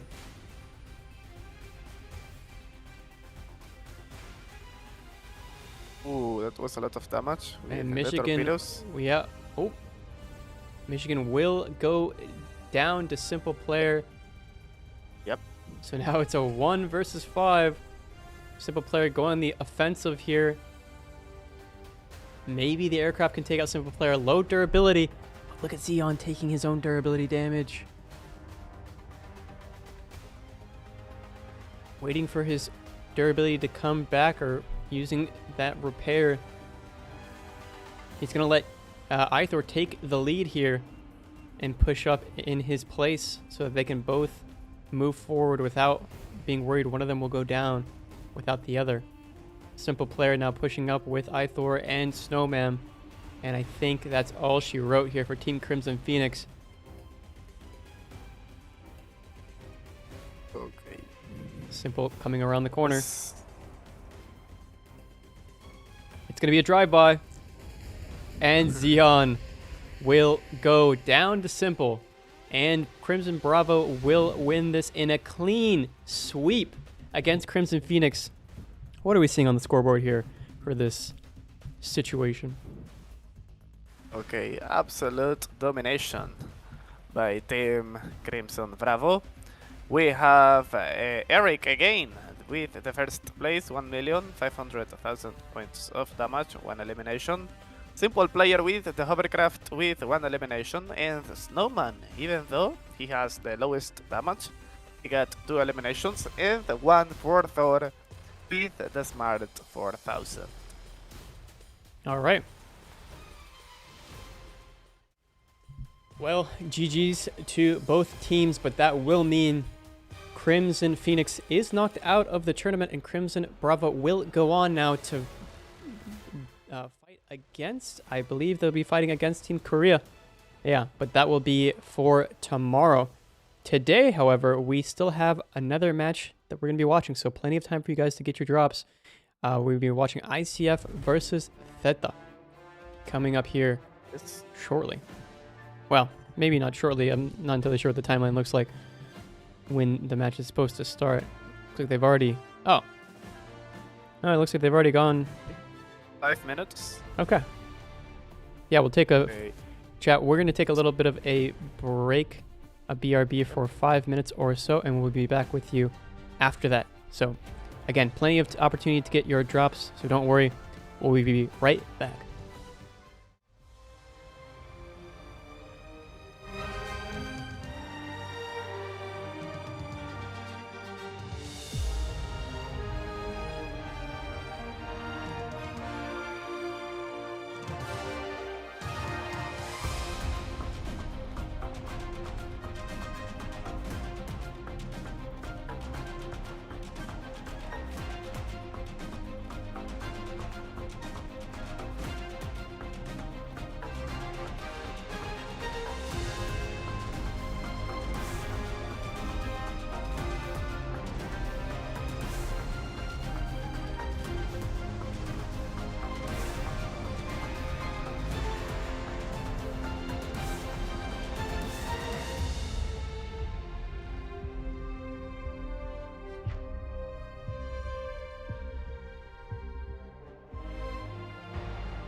Hello, everybody. Welcome back. I hope you guys had a good little break. Maybe you got yourself some water. Maybe you got yourself a snack. Whatever it might be, we are now in the lobby waiting for the match between ICF and Theta. A long-awaited battle. I know I've seen a lot of ICF fans. I've seen a lot of Theta fans in the chat while the other matches were going on. It seems like this is the big match of today, and we'll see how far these two teams are willing to go. Yep. As both sides have their 5 players, and we're going to be starting on Lost City. Yes, our first semi-final. Here we have the players. Interesting because I see that Team ICF is using the CN type 096. We have to check the equipment, and this battle is starting now. Yep, commencing now. We have Lloyd, Mars, Player, Oxy, and Edian for the team. I believe that's Team Theta. Yes. And they're on the Team ICF. right side. And we're seeing ICF with Soundwave, Godspeed, Unknown, Edsman, and Rainforest here for Team ICF. In terms... Can we check the equipment of the carriers? Okay. The RBU, Grenade Launcher, SU-39, Strike Fighter, J-36 Fighter, KBX Bomber, the Axinger Drone, Wildcat Helicopter, Seahawk Sigma Autocannon, and the K-Sam Block 2 missile system. What about Rainforest for Team ICF? The same grenade launcher, the Rombat. Okay. A different strike fighter. Okay, we have a disconnection here, but apparently it is not a player. No, it is yeah. one of the spectators. So yeah, the Rombat strike fighter, interesting. Okay, we can see that Rainforest is receiving some damage there. Those are the ballistic missiles. Yeah. Axinger drone C-20J. Okay, the first time that I see this helicopter here. This heli is good. It's equipped with anti-submarine missiles and torpedoes. Also the Seahawk Sigma autocannon and more damage now. Much more damage. Already down half durability. Yep. Rainforest backing up into a corner here. Not going to be able to back up for much longer, although getting the durability back quite quickly as well for the time being. Let's see if more missiles do start to connect, and they will right in front of Rainforest. Looks like he's able to counter those or at least dodge them to some capacity. So already looking pretty okay outside of the range maybe of those missiles. But then again, it seems as though ICF is kind of scrambling here. Oh no, they're going to hit each other there. Godspeed and they do a little bit of a run into each other. Maybe that was strategic. But Rainforest, on the other hand, still feeling a lot of that durability damage pain as Mars starts to dish out more damage. Looking at Mars and what kind of equipment Mars has, the Bulava is the culprit here that will put so much damage down onto Rainforest. Only about a fourth. Oh, a sliver in terms of durability for a carrier. 121,000 durability left. And more damage to come. Now a literal sliver. 30,000 and Bulava coming in. First Bulava's countered. But the second, third aren't. And down goes Rainforest. Mars is being punished for that, though. Yeah, the equipment of Erisman with, the JL-3. Okay, a different ballistic missile and 3 Akja torpedoes. Yeah, I mean, we can see here. Oh, no. Godspeed getting caught out as well. I think that was maybe some more ballistic missile action that just took a decent chunk out of Godspeed. I don't know what I would do in the situation if I were them at this point. Yeah, I see that Mars is... Okay, now he's receiving a bunch of damage. And yeah, basically... Oh, no. Mars goes down. So now it's a 4-on-4. But then again, look at the grouping here from Team ICF. This is not what you want to see, especially when ballistic missiles are involved. And they can cause some serious pain for you. Edisman, though, as we can see in the corner, separated from his team, but because he's a submarine, he's able to successfully survive for the time being. But his missiles are getting countered almost instantly as they come out of the water, out of the tube. And so we're just seeing an absolute domination, it feels like, from Team Theta thus far. Yep. Not only in terms of just overall player, I mean, it's an equalized... The damage. Yeah, the damage is just so drastically different. 2 million. Erisman is gone. Erisman's gone. Ballistic missile connects with sound wave. Unknown. Gonna swing around the corner here, and that might cost them a lot of durability. More missiles coming down on top of Unknown. He might be the next player to go.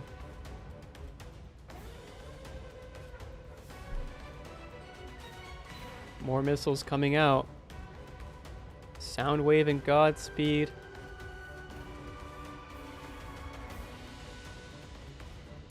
Trying to counter.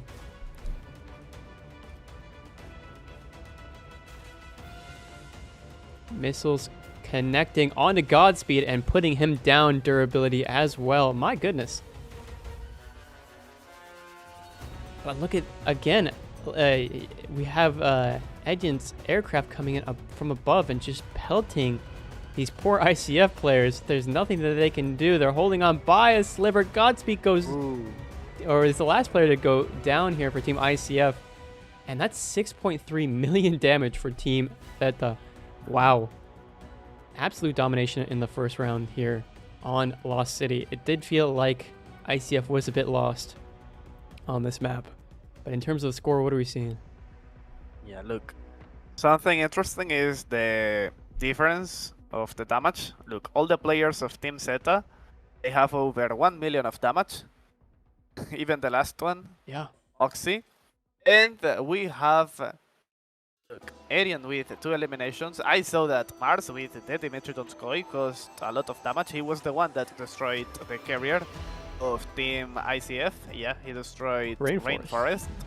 And we have Arian with the Enterprise with 2 eliminations, and Lloyd using the Sunbolt with 1 elimination. Good battle, and yeah, the domination was clear. It was quite clear. We'll see if that's just simply the fact that Team Theta was more comfortable on that map, or if it truly comes down to the player skill gap being so apparent. Yep. It will all be decided once we get into this next round. I think we'll be able to kind of get a feel for what's really going on.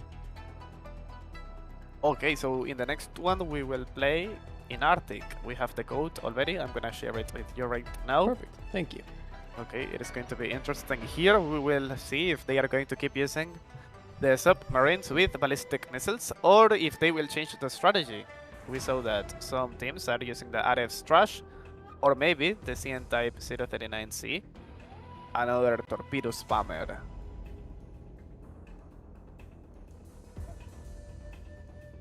All right, getting into the lobby now to see what they're going to be bringing. Unknown with the CN DX125 initially. Yes.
Okay, we have almost all the players here. And what about the submarines? I see the RF's trash, Team Zeta. Lloyd is using it. What about the submarine of Team ICF? The RF's trash too. So this submarine is really effective here, because remember that here in this map you can destroy the icebergs. And this submarine is equipped with a cannon and grenade launchers. Those are weapons that you will need to destroy all the icebergs. Well, we didn't see. Well, unlike previous tournaments, it feels as though because of the meta change overall, we haven't seen as many, people hiding behind objects and kind of waiting for their equipment to do the work for them, and kind of just using positioning on hard cover. A lot of the times now, it seems as though people are actually forced to start moving, forced to move to positions, forced to flank, and push up further. So maybe we won't see as many icebergs breaking as we did previously. All right, getting into the fight here. Theta versus Team ICF. ICF on the left and Theta on the right. Currently, we're seeing ICF down a point to Team Theta. Theta up 1 against 0 at the moment. And in terms of map development, it would seem as though everybody's playing kind of grouped up here for Team Theta. Not kind of grouped up, very grouped up.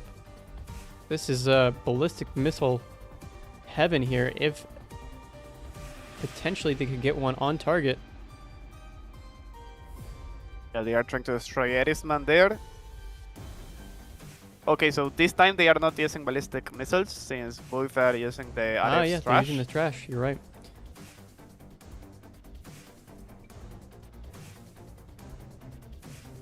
That's why they are playing together, because if there were submarines with ballistic missiles, it was a bad strategy. Oh my goodness, and will go down here, I think. 34,000 durability left. It's going to be difficult for them to recover, and they won't be able to recover. Yep. They will, in fact, go down. So the first person down is on Team ICF, and Edisman may be close to follow here. Oh my goodness, or Godspeed hitting by 2 bullets. Or excuse me, I'm not actually sure what that munition was that took him out. Obviously maybe the B-21, I guess. Could have been the B-21. All right, well, Lloyd. Oh my, okay, down. Another one. Goes Godspeed. So now it's a 3-on-5. Erisman now with the RF trash. 80,000, 70, 18. And a 2 versus 1. Soundwave and Rainforest. Soundwave getting pummeled themselves now. And Rainforest soon to follow. Yep, there down goes Soundwave, and down will go Rainforest here shortly, leaving a 2-0 for Team Theta. Oh my goodness. This was really fast. Absolute domination by Team Theta. The scoreboard does tell a story. It tells a very sad story. Look, 3 eliminations for the RF trash, the submarine. Lloyd, nice. The highest damage for Mars. Interesting because we saw that Mars was the player that was using the submarine with ballistic missiles in the previous battle. Now he's using the Sunwalt. And Oxy with the hovercraft. 1 elimination, 1 million of damage. Interesting battle. We saw the domination of Team Theta. It's very apparent, and I think that there has to be some kind of reform or something that needs to be changed up for Team ICF here, unless they want to leave their fans very disappointed. All right, let's see if we can. Oh, there's the code. Okay. Yes, Hidden Dragon is the next map.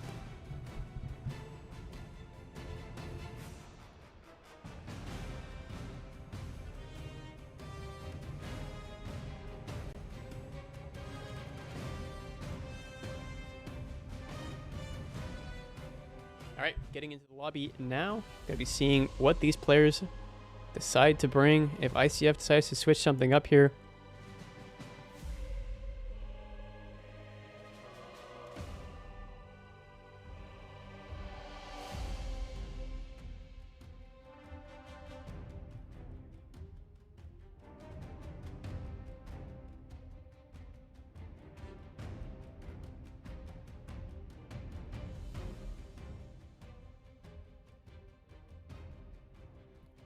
Unknown and Godspeed ready for Team ICF.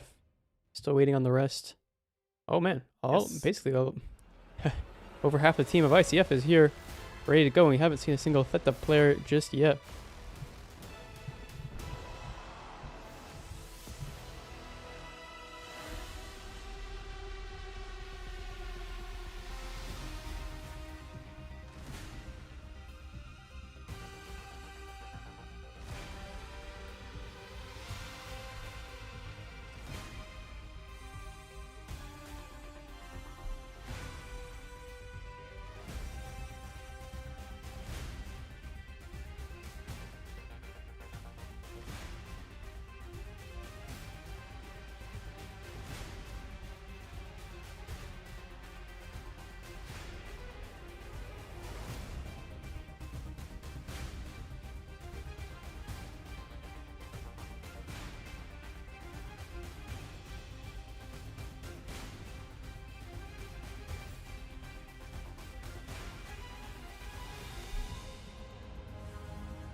Okay, now we have 4 out of the 5 players for Team Theta here, and 5 out of the 5 still waiting on the ICF players. And what feels like an absolute domination by Theta thus far. Still waiting on the performance to shine for Team ICF. I know they have it in them. I believe in them. Okay, look at this. They are using a battleship. Oh, hold on a second. The JS Musashi Aegis, Lloyd, and also Devi Grant. That's an Okay, interesting development considering. You think it's partially due to the map that they're willing to... maybe. So I know that they are using the Vikrant because of the map. It is a small map, and the Vikrant is a fast carrier, 22 knots, and the equipment is really good. I mean, not only the strike fighters, but also the missiles, because it is equipped with 2 missiles, 2 grenade launchers, strike fighter, 1 drone, 2 helicopters, 4 autocannons, 2 air defenses, and yeah, there's another missile system that is locked. And the Musashi. Okay, this is going to be interesting. And I see that, okay, ICF is using another carrier too, the Suikaku. But they are not going to use battleships. And also, I see that Team Zeta is using the Dimitri Donskoy, so they will use ballistic missiles. But Team ICF will use the RF Sprash again. Alright, getting into it here.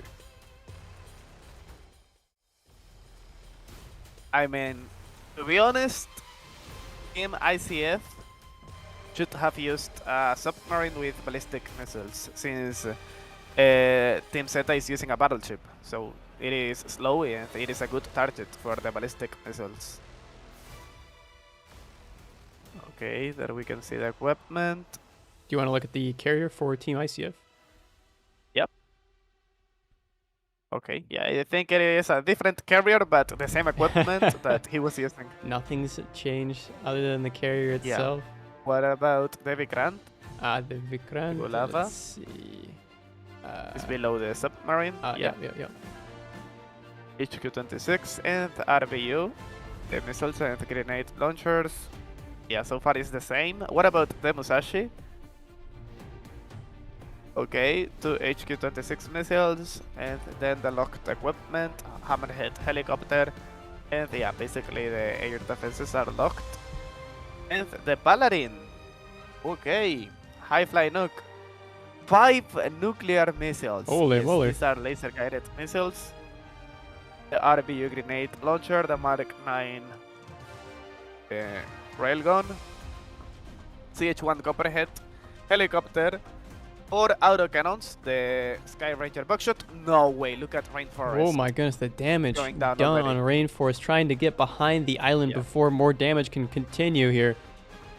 And it looks like they'll be successful. These are the ballistic missiles already. Yeah, maybe they get behind the island in time. I think that they do.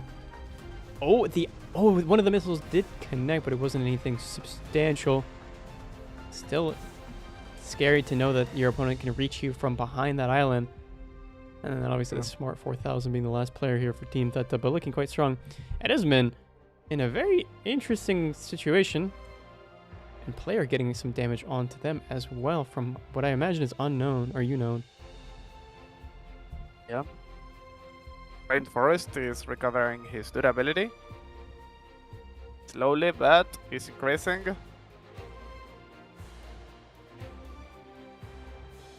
Look, is 1 million the difference with the damage. Is higher for Team Theta. Unsurprisingly, And now Rainforest will go down. Yeah, wow. That was so fast that again. Was instantaneous. I didn't even have time to react. Good call there, though.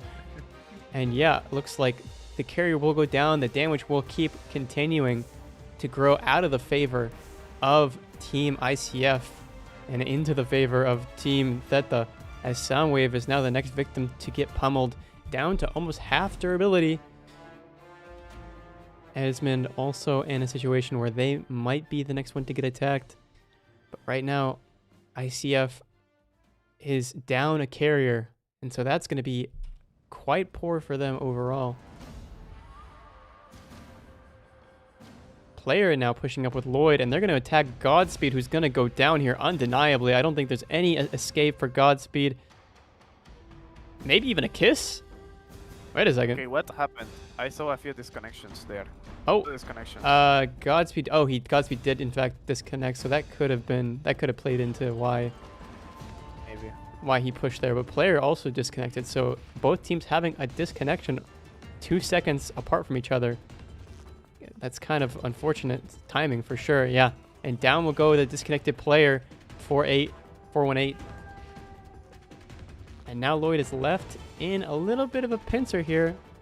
But then again, he does have Oxy to potentially support. If the teams wanted to claim a rematch, it did happen before the 5-minute mark, so they could still technically claim it, but it doesn't look like they're going to do so, or at least maybe they're too locked into the match to do so. Lloyd, though, low durability and getting pummeled by Edismond. Can Oxy take out Unknown here? With the help of Lloyd, maybe. But Lloyd might be in danger himself. It could come to a trade, but Lloyd survives for now. Edismond just but between the legs of his opponents, but not really putting any substantial damage down on the board.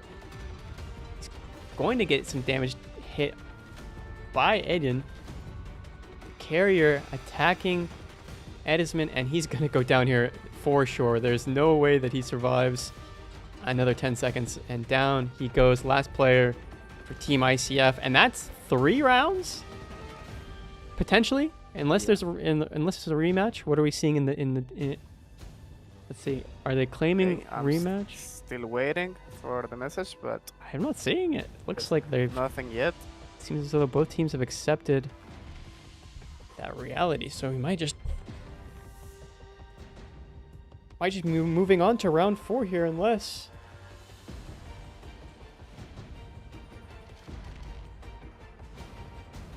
okay, apparently it is good. All right, no one calling anything out, and yeah. Oh, wait a second. Godspeed piping up saying, I disconnected. Yeah. Proof. We need proof.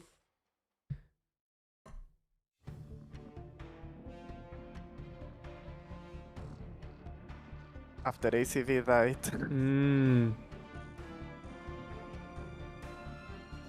That's a good point.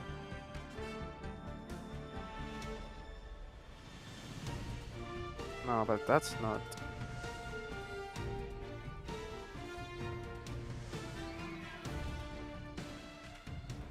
We're still holding on to see if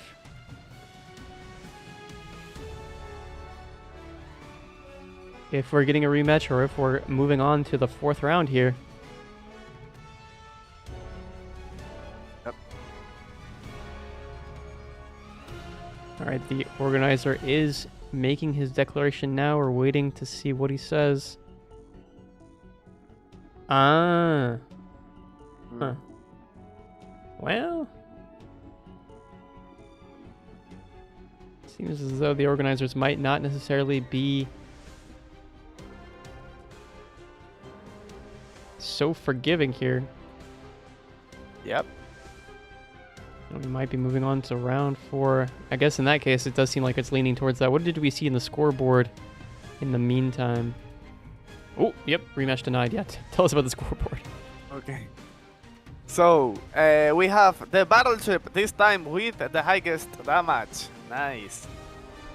And we have Oxy, the second place with the HMS Paladin.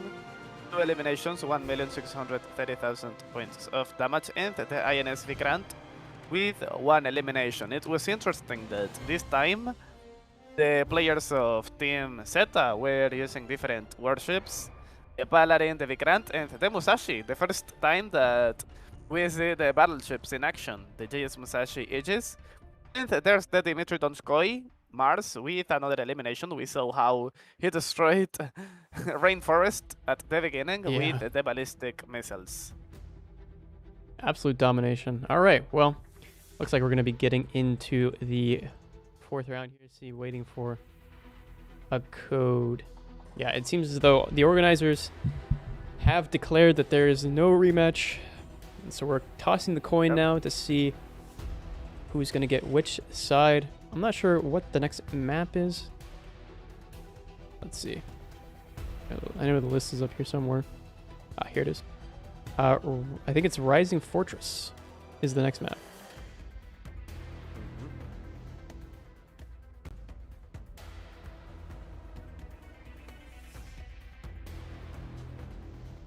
I believe Rising Fortress is the newest map in the game, if I'm not mistaken, or one of the newer ones. Yeah. Yep. Right. So we could see potentially... Well, I'm sure both these teams have practiced extensively on this map, but maybe we could see ICF given a bit more of a chance here, since this has been a bit of a royal beating. All right, we got the code as well. Yep. Plug that in, and we'll get into the lobby. Godspeed still trying to plead his case for a rematch, but I don't think the organizers will hear it. So Rising Fortress will be the map that comes in with the 4th round.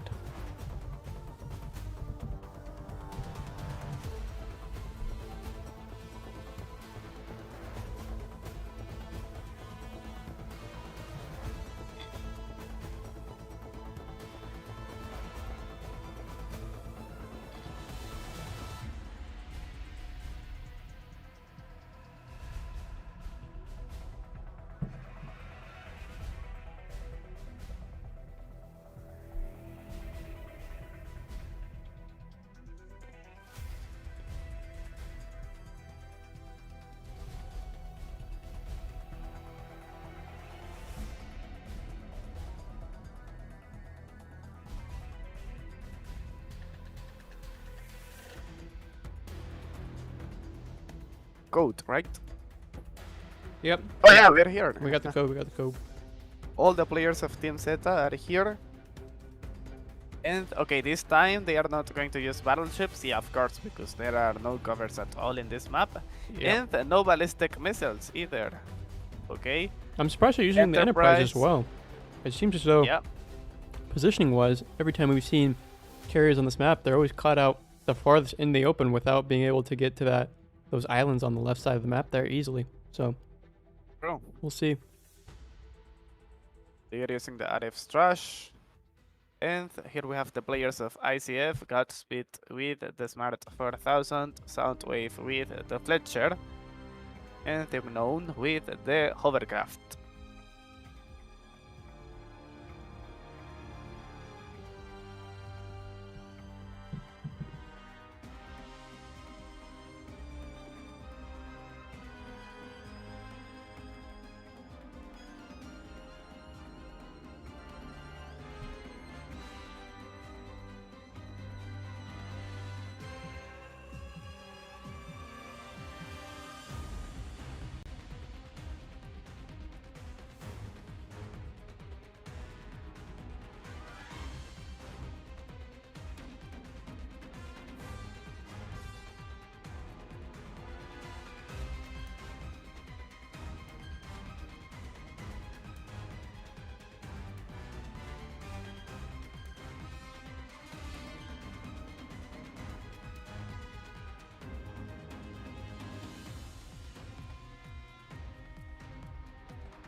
Okay, we are still waiting for the players.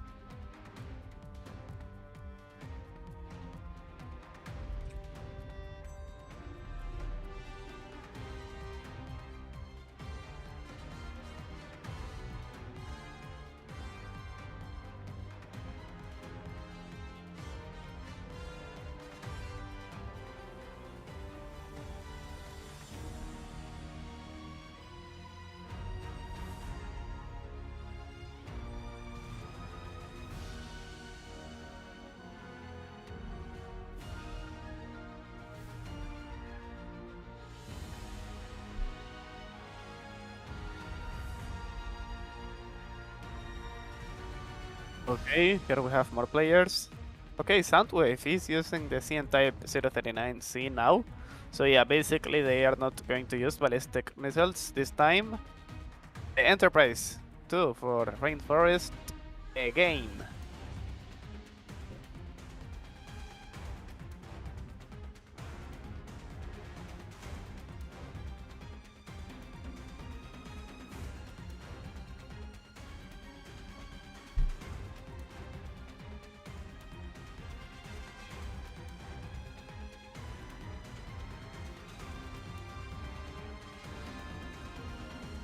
All right, Team Theta is all readied up. Still waiting on one player there from Team ICF. And what could be the final round? Yep.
Okay, they have 2 minutes.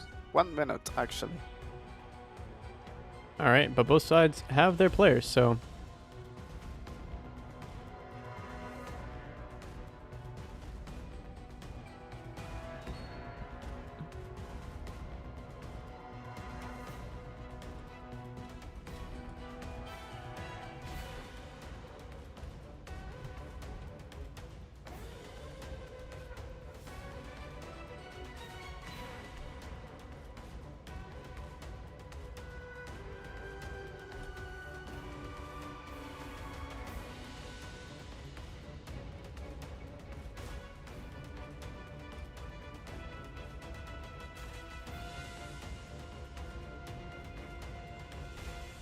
Okay, all the players are here, Alright, they're all and in. here we go. let's see which The side. last one. Well, potentially. ICF Yep. could bring this back, but it seems less and less likely. Alright, so far we're seeing Team Theta on the right and ICF on the left. And this map, actually, wow, a great spawn from the carrier on Team Theta. Not amazing for Team ICF's Rainforest, but yeah, look at the cover for the carrier for Theta. Decent coverage there. Yep. He can sort of move to, oh my goodness, Rainforest getting caught out here, exposed, and I'm assuming hit by, looks like they're using sound, or, oh, excuse me, looking at the wrong side. Yeah, that's nuclear air defense.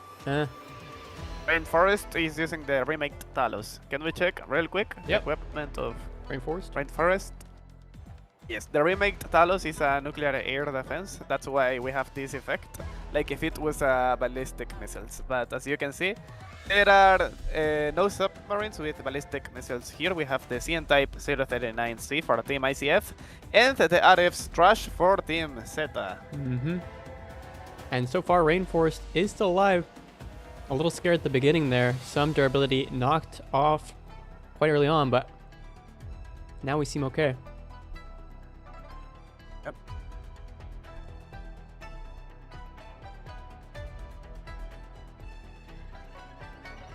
Taking a lot of durability damage. Almost half knocked off right now.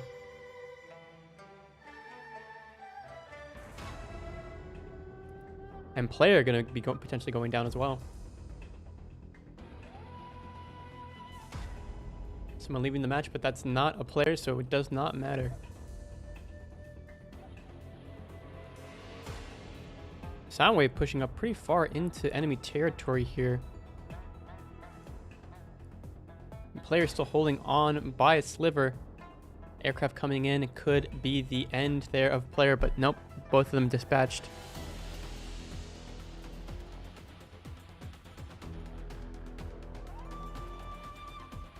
Very aggressive plays here from Team Theta, pushing up pretty far forward compared to their opponents who, I mean, don't have any hard cover at all, and Edisman is going to be the first one to go down in the Zumwalt. Might be the next victim here if he's not careful. And look at Soundwave trying to push up on Lloyd. Might be an underwater fight. Lloyd surfacing here. Soundwave doing the same? No. Still underwater for now, but taking some durability damage.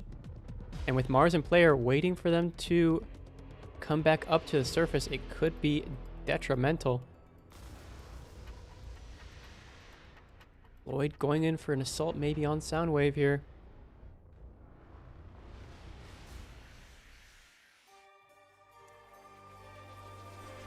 Looks like Unknown is going to be the focus of their attack for now.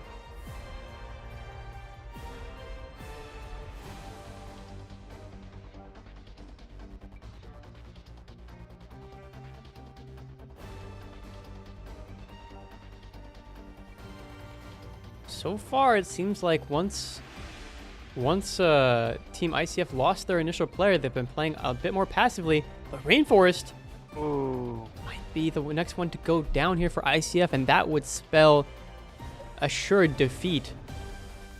More damage being taken out of Rainforest, and not really any sort of movement from Rainforest to even try and dodge. Obviously, it's pretty difficult in such a large vessel and such a slow vessel, but yeah, Rainforest will go down without really any contention at all. Yep. And down goes Rainforest, so that really does put the nail in the coffin here for Team ICF. I'm not sure that they can bring it back from this stage, though they will take out player. Maybe player is heavily damaged, but was able to get back behind the hardcover. Mars now trying to defend his teammate. Oh, and a ballistic missile connects with Unknown. So that puts him down in terms of durability as well. Godspeed trying to go for an angle, but gets punished. Now Soundwave coming in. Lloyd and Soundwave below the waterline. Launching torpedoes. It looks like those don't connect. Or at least they are countered in some way. And now Godspeed comes around the corner and gets absolutely obliterated. Ooh. It's a 1-on-5, and that's going to be Theta bringing it home 4-0. I cannot believe the absolute domination that we've seen here. Oxy coming around the flank. Soundwave doesn't have anything that they can really do here. Torpedoes coming out. Yeah, they are also using the grenade launchers to cause some damage there, but apparently he has a good cover there with the rocks Yeah, underwater. able to hug those rocks and survive for now, but Soundwave's time is limited. Yeah, we see Mars from above, we see Oxy, Player, and Lloyd. It almost looks like they're doing a little bit of a parade.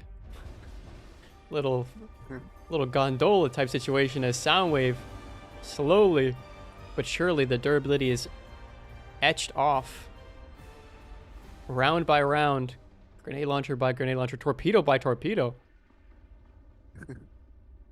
And we're just seeing him. Okay, this is Soundwave is holding on, and I gotta respect, fighting to the very last moment, but this is one of those situations where it's inevitable. I don't know, but I feel like Team Zeta, they are not trying hard enough to destroy him. Yeah, that could be the case as well.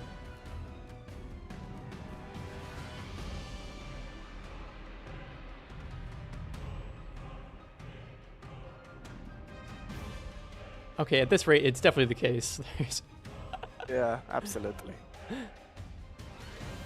He's now emerged, and the rounds coming out, and down will go Soundwave. Oh, a kiss! A kiss! Oh, the kiss happened! Oh my goodness. I can't believe it. The disrespect from Team Theta. Yeah, that was exactly what they were waiting to do. Yeah, waiting for him to emerge. Look at the damage of Mars. 3 million. 3 million. Wow. That's impressive. 1 elimination. Also Lloyd with the RF trash. 2 million. Look, 1 elimination for each player. Yeah. Crazy. Teamwork. Over 1 million for each one. Arian Enterprise 1. Oxy Hovercraft 1. Player Smart 4001. And Lloyd with their trash. 1 elimination. GG. And Team Zeta is the first finalist of the Fall Masters tournament. Yeah. And looking at the bracket here, just so you guys get an idea of what that all really means. So looking at today, we watched Korea versus Fang, where Korea won out against Fang. We watched Crimson Bravo versus Crimson Phoenix, and Crimson Bravo won over Crimson Phoenix, so they'll be fighting Korea tomorrow. And ICF and Theta, well, we know how that story goes. Theta moving on to the final position there in round 4. And obviously ICF will be down there in the losers round 4. But that's for tomorrow. So chat, today, that's all we have for you today, really. We hope you guys have enjoyed. We got to 4 hours, 10 minutes. So tomorrow you'll have to come back. However, we will also be rating the Russian stream, the Russian Modern Warships stream, because they'll be doing an extra giveaway for you guys over there. So make sure that you're respectful and kind to the RU streamers and the RU moderators so that they can get you guys potentially a great reward giveaway going on over there. So I've been Jodo, along with my lovely co-host Ibra God. And I think that's all we have for you today. Ibra, anything that you want to tell the folks? Anything that we missed? Okay, thank you very much for everything. Thank you, Jodo, and all the viewers, and also the players, because these battles were really, really interesting to watch. And I have information about the giveaway. Apparently, it's going to be tomorrow and not today. I'm not sure yet. Okay. So are we going to raid the RU stream today? I'm asking right now. All right. I must have read that wrong.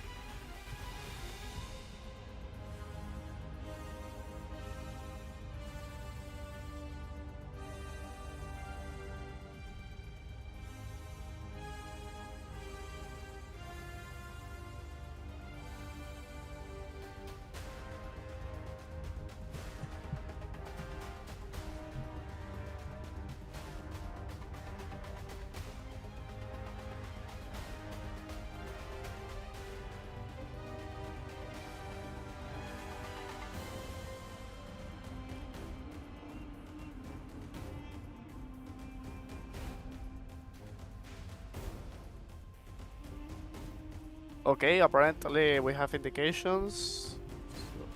Maybe we have to rate them. All right, so I will start the raid now.